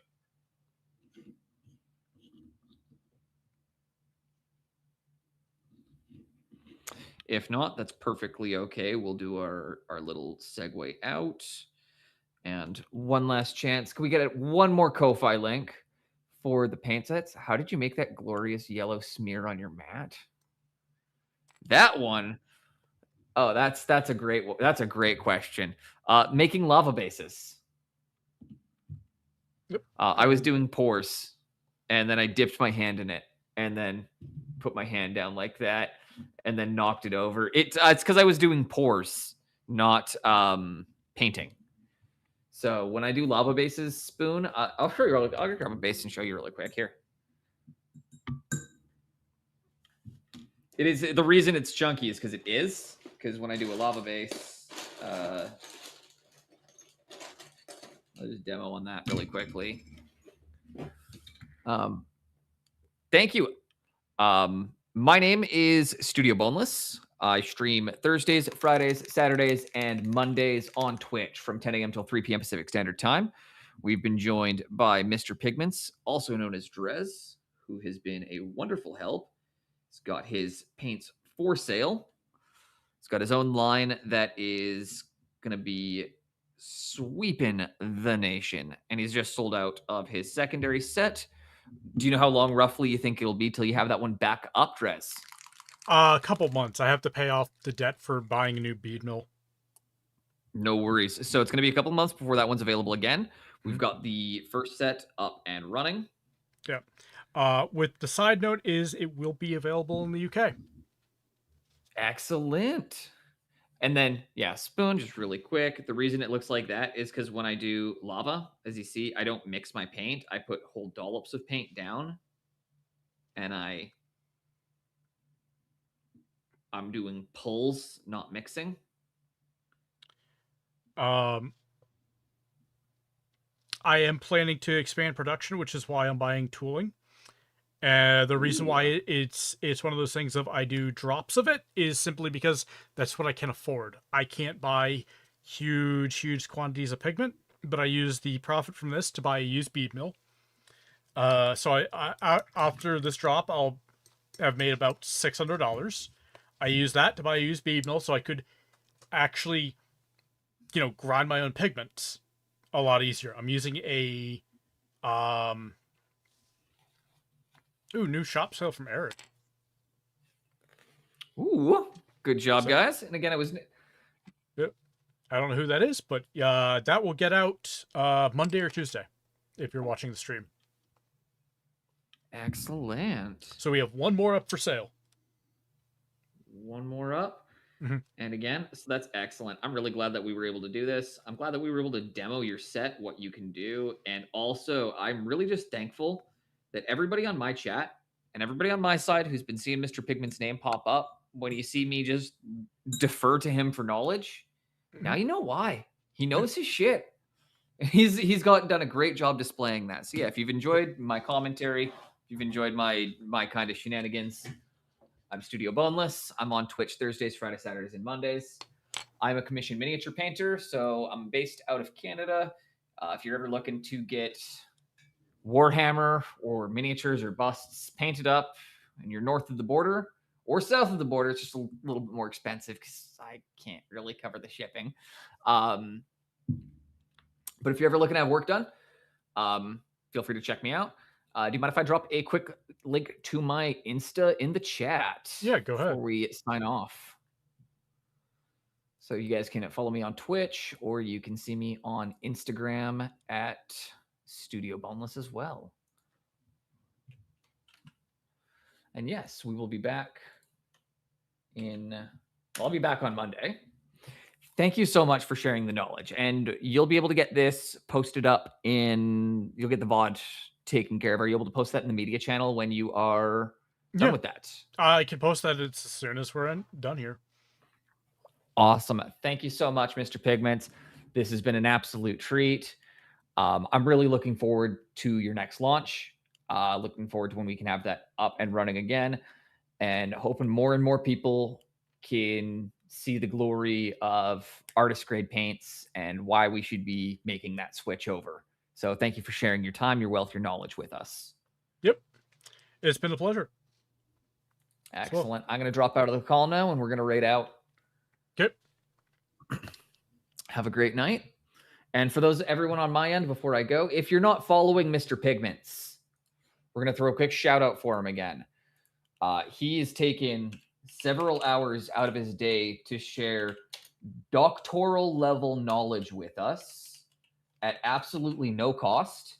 You guys just got a fucking university level lecture for 3 hours, absolutely free. So the least you can do is go over and follow him for that. Yep. And we get into And the did summary it chapter. barehanded it back. He's just got it. Yeah, you can start now. All right. You have a great night, Drez. I'll catch you on the flip side. All right. Good night. I'll probably go for another 30 minutes of just painting, so. Sounds good. Yeah. Yep. And we're going to close that out. That. And yeah.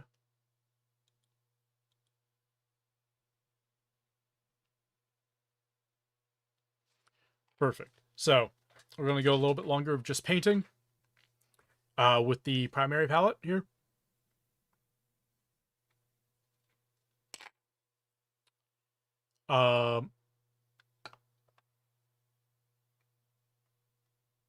Yes, you can. Red Feather.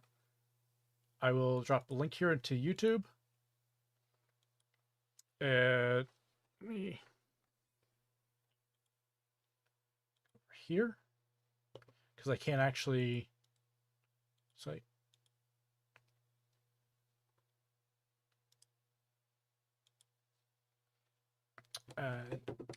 There you go.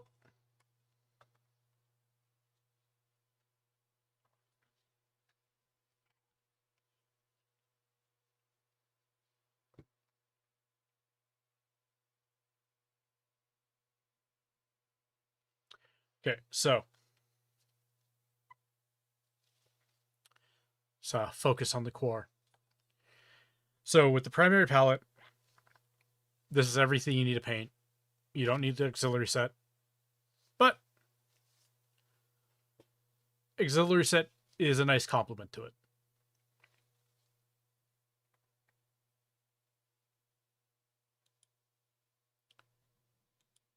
So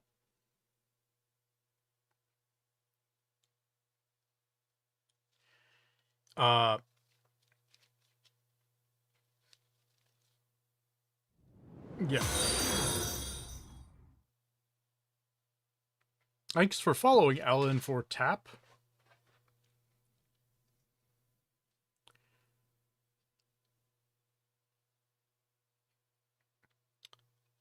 So yeah. Just going to be need to mix a copper color up here because we're trying to do non-metallics with this, which I hate painting on metallic metals. A little bit more there. A little bit of yellow ochre.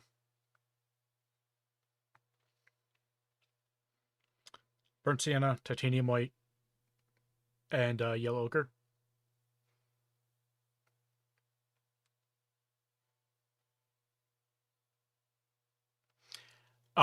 So cyan and cerulean are lower tint strength. Well, cyan is not technically a pigment. I have a cobalt cyan, which I call cyan because it's closer to cyan. It's opaque compared to phthalo blue. Cerulean is a little bit more opaque than phthalo blue, but its tint strength is much lower. And that's assuming we're talking about cobalt stannate. If we're talking about the PB36 version, it's also a little bit more opaque, a little bit more, how to say, it's lower tint strength as well, a little bit higher than PB35, but not by much. And it's a different thing to phthalo blue, to say the least.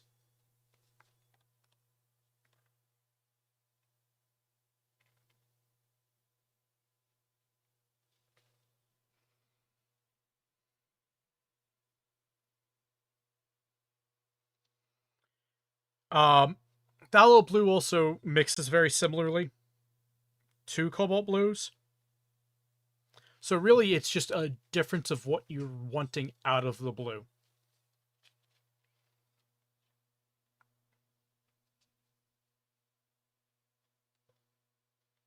A little bit more burnt sienna in that.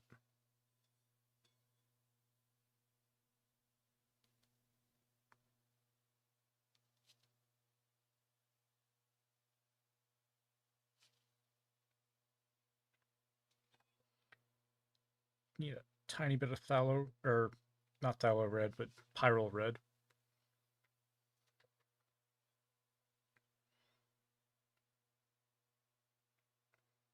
Yeah, it's the type of thing where it's nice to have, but it's not needed.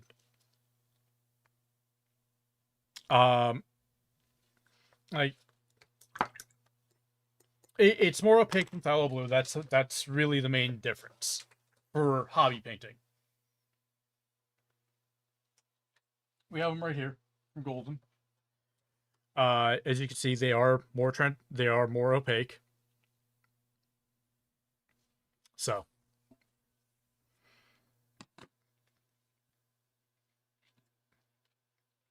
that's our phthalo blue with bismuth yellow. Just put this down here as well. Yeah, we don't want to use the deep because the deep's super hard to get. A little bit of bismuth yellow.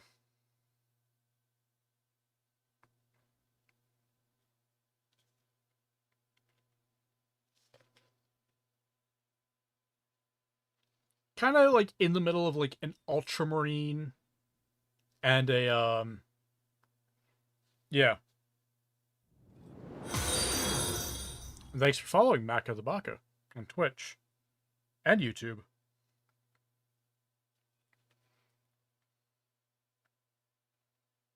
There it is with more blue versus phthalo blue with bismuth.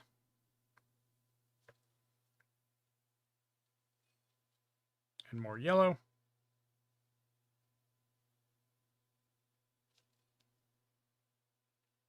So the phthalo blue will have brighter colors, and then the cerulean is going to have more muted greens. So it is different, but it's going to mix more similarly to a phthalo than it will a ultramarine. The ultramarine will have even more diluted colors that are diluted greens. Right? See you later, Tent.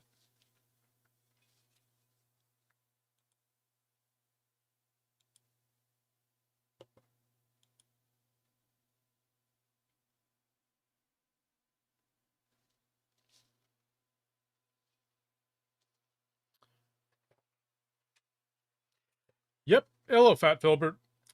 We mostly went over a lot of questions, and we're just trying to finish up with some painting. So I actually get something done today.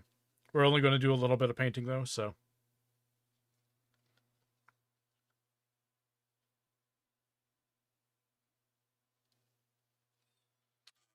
let's move that over here.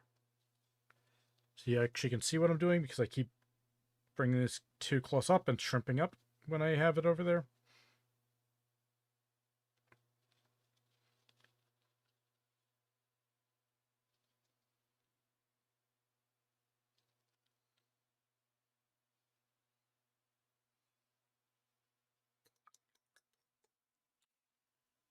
So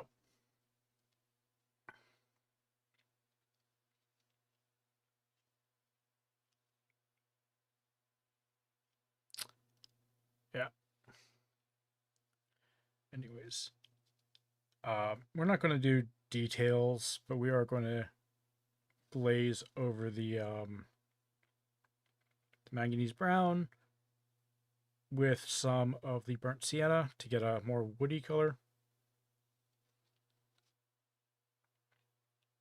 And as you can see, what I meant by a little bit more splotchy, that's what I'm after. with the opacity, so technically I'm doing a Vellatora here, because it's too opaque to actually glaze, but once again, pompous artist terms are pompous artist terms. Which I am, in fact, a pompous artist. Because I went to art school, so I'm not an outsider artist.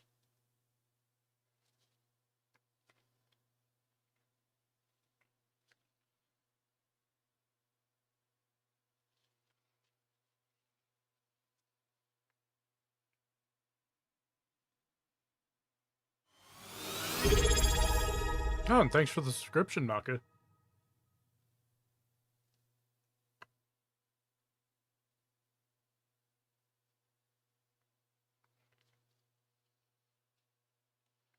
Okay. Come in. A little bit burnt sienna, a little bit of manganese brown, because I'm after the opacity.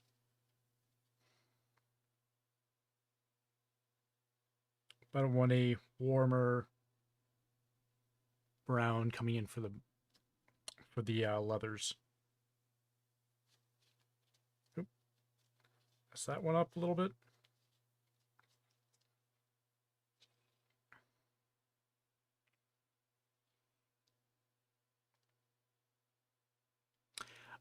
Paint sales are up. I have one set left. One set of the primaries left.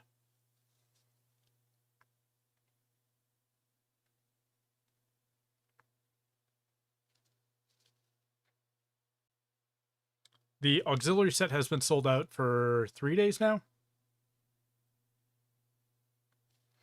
I still have sets for it if people want it. But the plan is to ship everything, ship 5 sets to the UK, ship 5 sets to the UK, complete sets, and see how well that sells over there.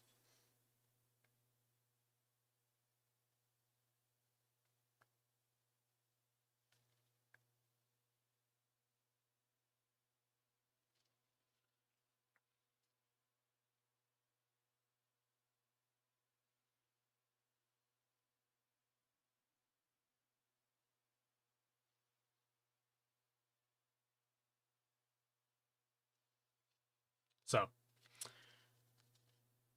but if I can't do that because people in the US want them, that's yeah, that's also fine too.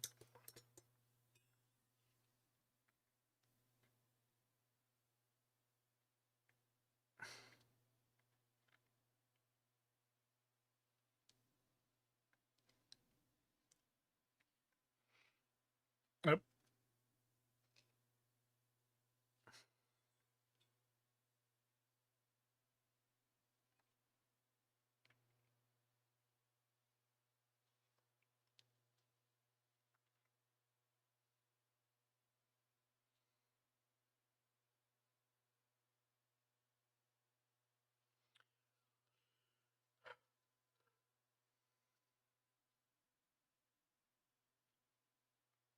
Yeah.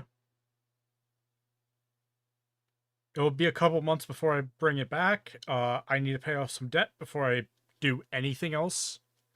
Like, because it's one of those things where it cost me a couple grand to release the set, so it is a risk for me, and I have to make sure that I am not in debt when I do it. And I was in debt because I was actually, yeah, I knew I could sell it, but it was still a risk of how long it would sit there.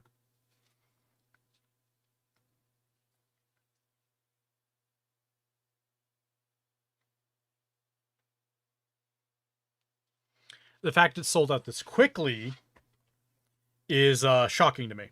I thought I'd be sitting on it for like 2 months, at least 3 months, due to my size and whatnot.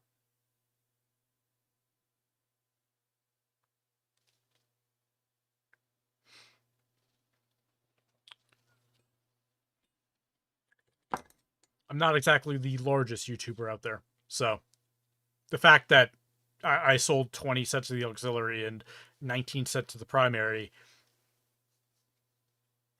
yeah, that was impressive.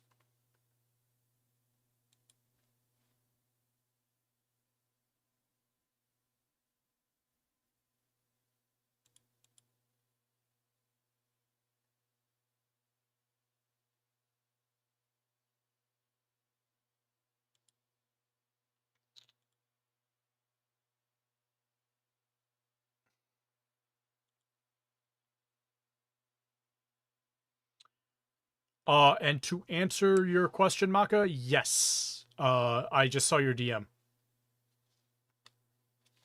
I will be free after stream.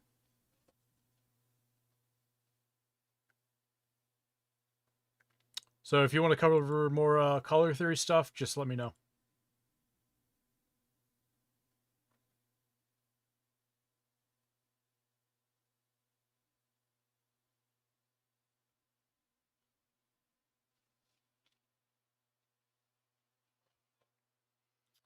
Um,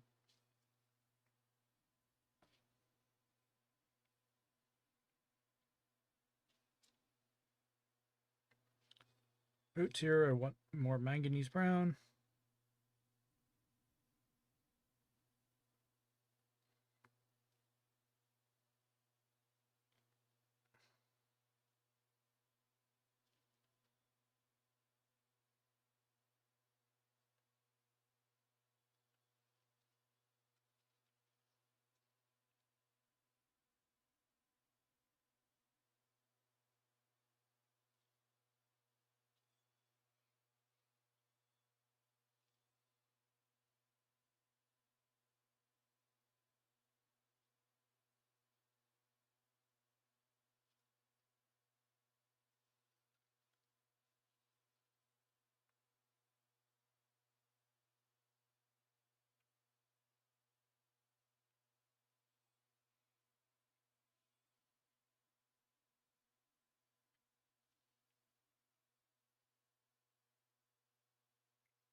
A little bit of jump right there.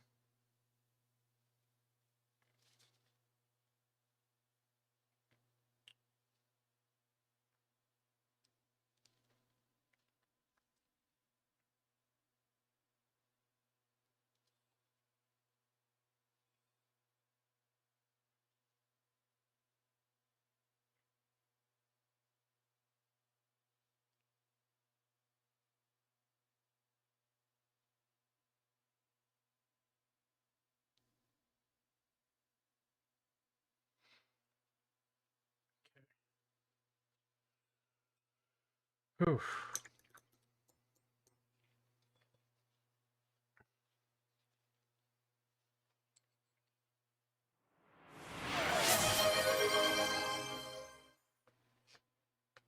I ain't shrimping. I'm actually sitting up straight. Well, kind of to a lean, but yeah.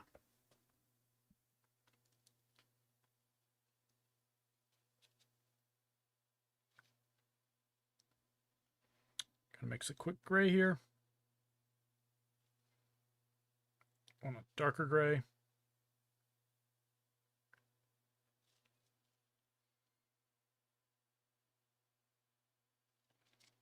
I want more black.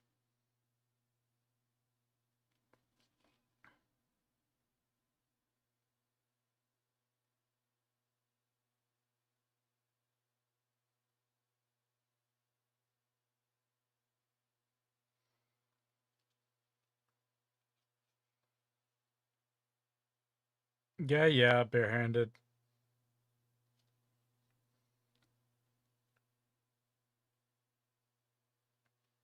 Me having to change that posture because I'm shrimping.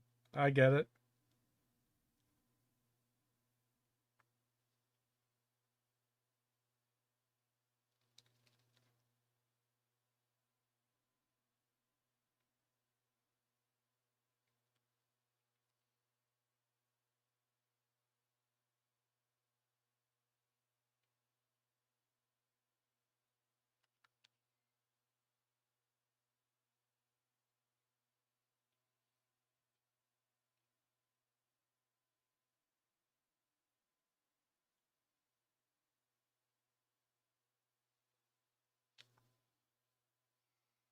Thank you.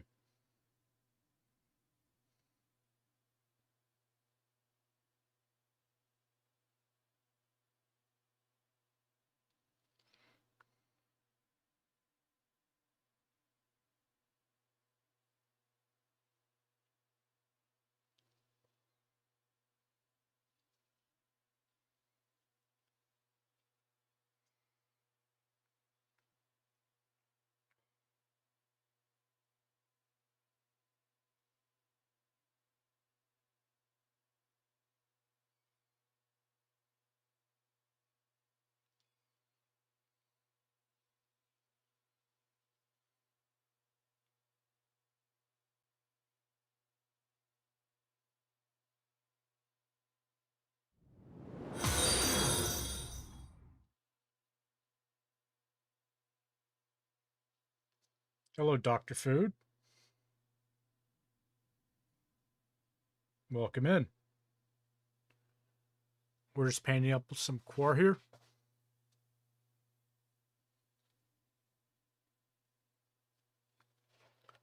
Not for too much longer, about 10 minutes. I know, right? I am a huge nerd.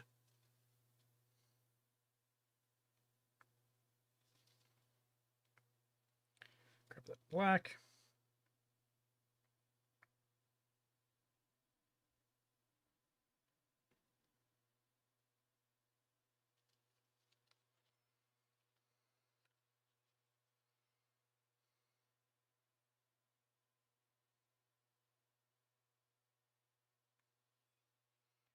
The white. Brighter white.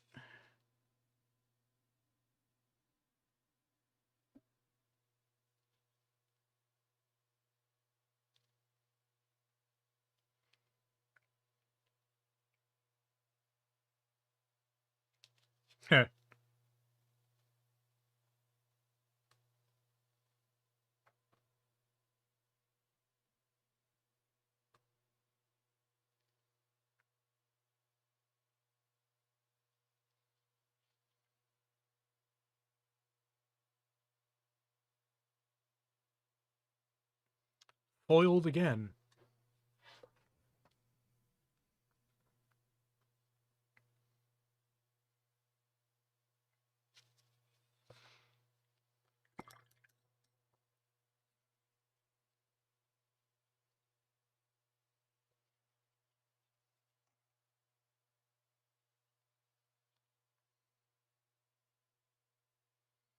Okay, manganese brown.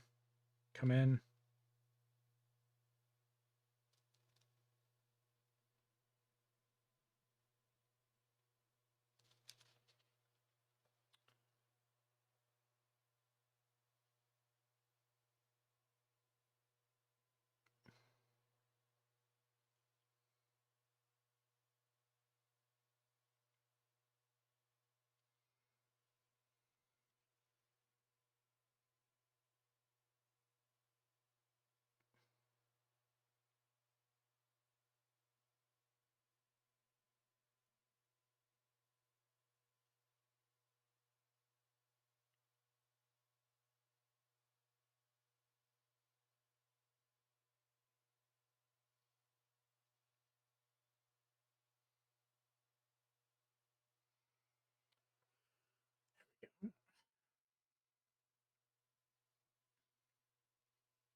I love Mars Black so much.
A bit of yellow ochre.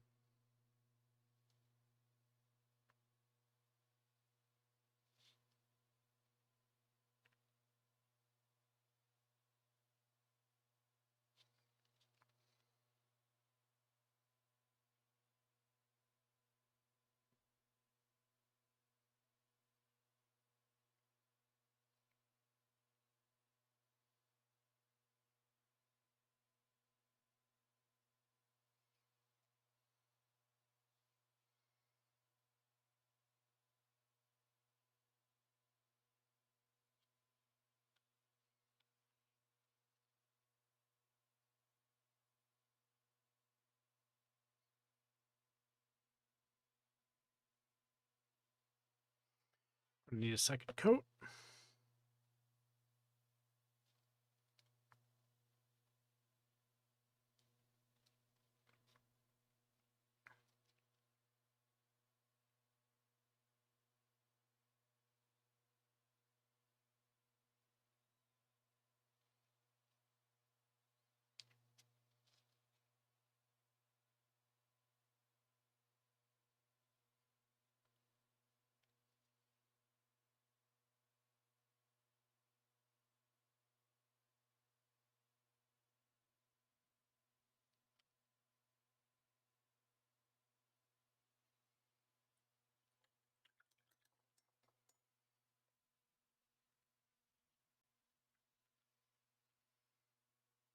Put manganese brown.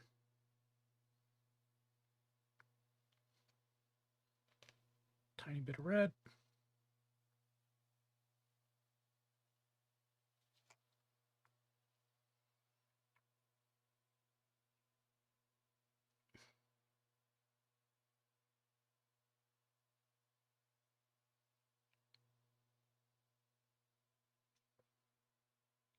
More manganese brown.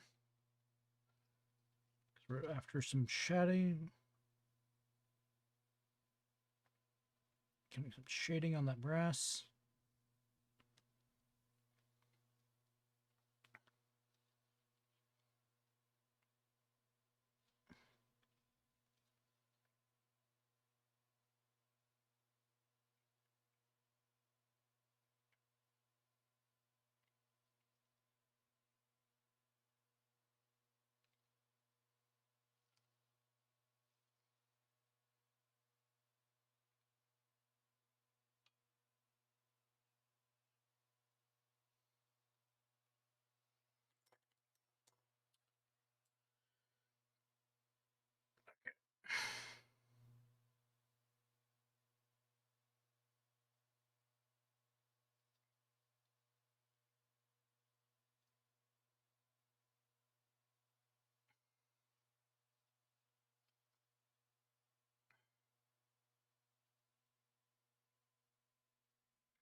Titanium white to get that reflection.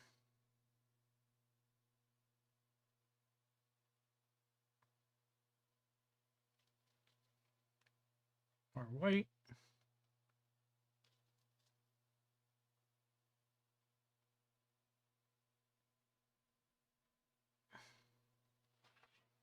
There we go. Now we're going to mix a little bit of white with the yellow ochre.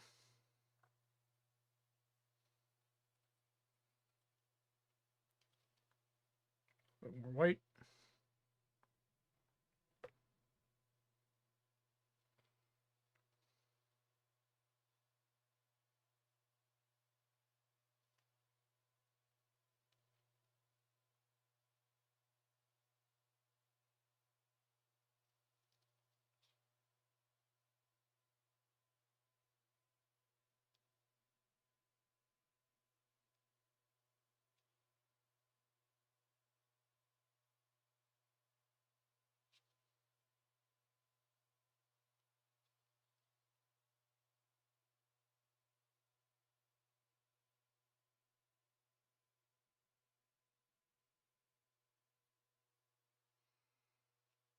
There we go.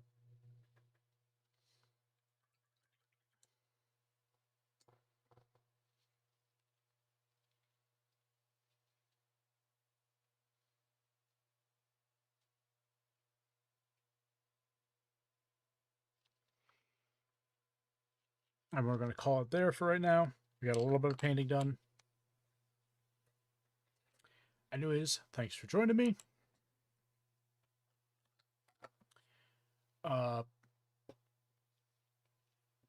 There's a Discord if anyone wants to join that. ! Discord. For the Twitch chat for YouTube, it's in the description. And yeah, for Twitch chat, let's go right out.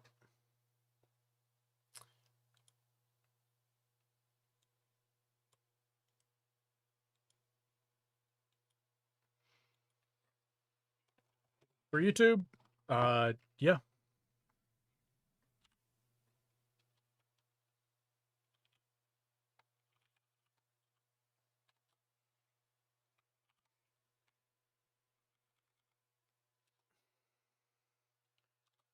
Save for the raid, get yourself some channel points.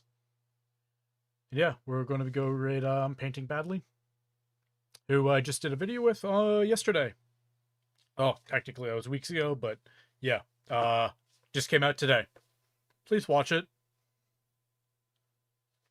Good night, everyone.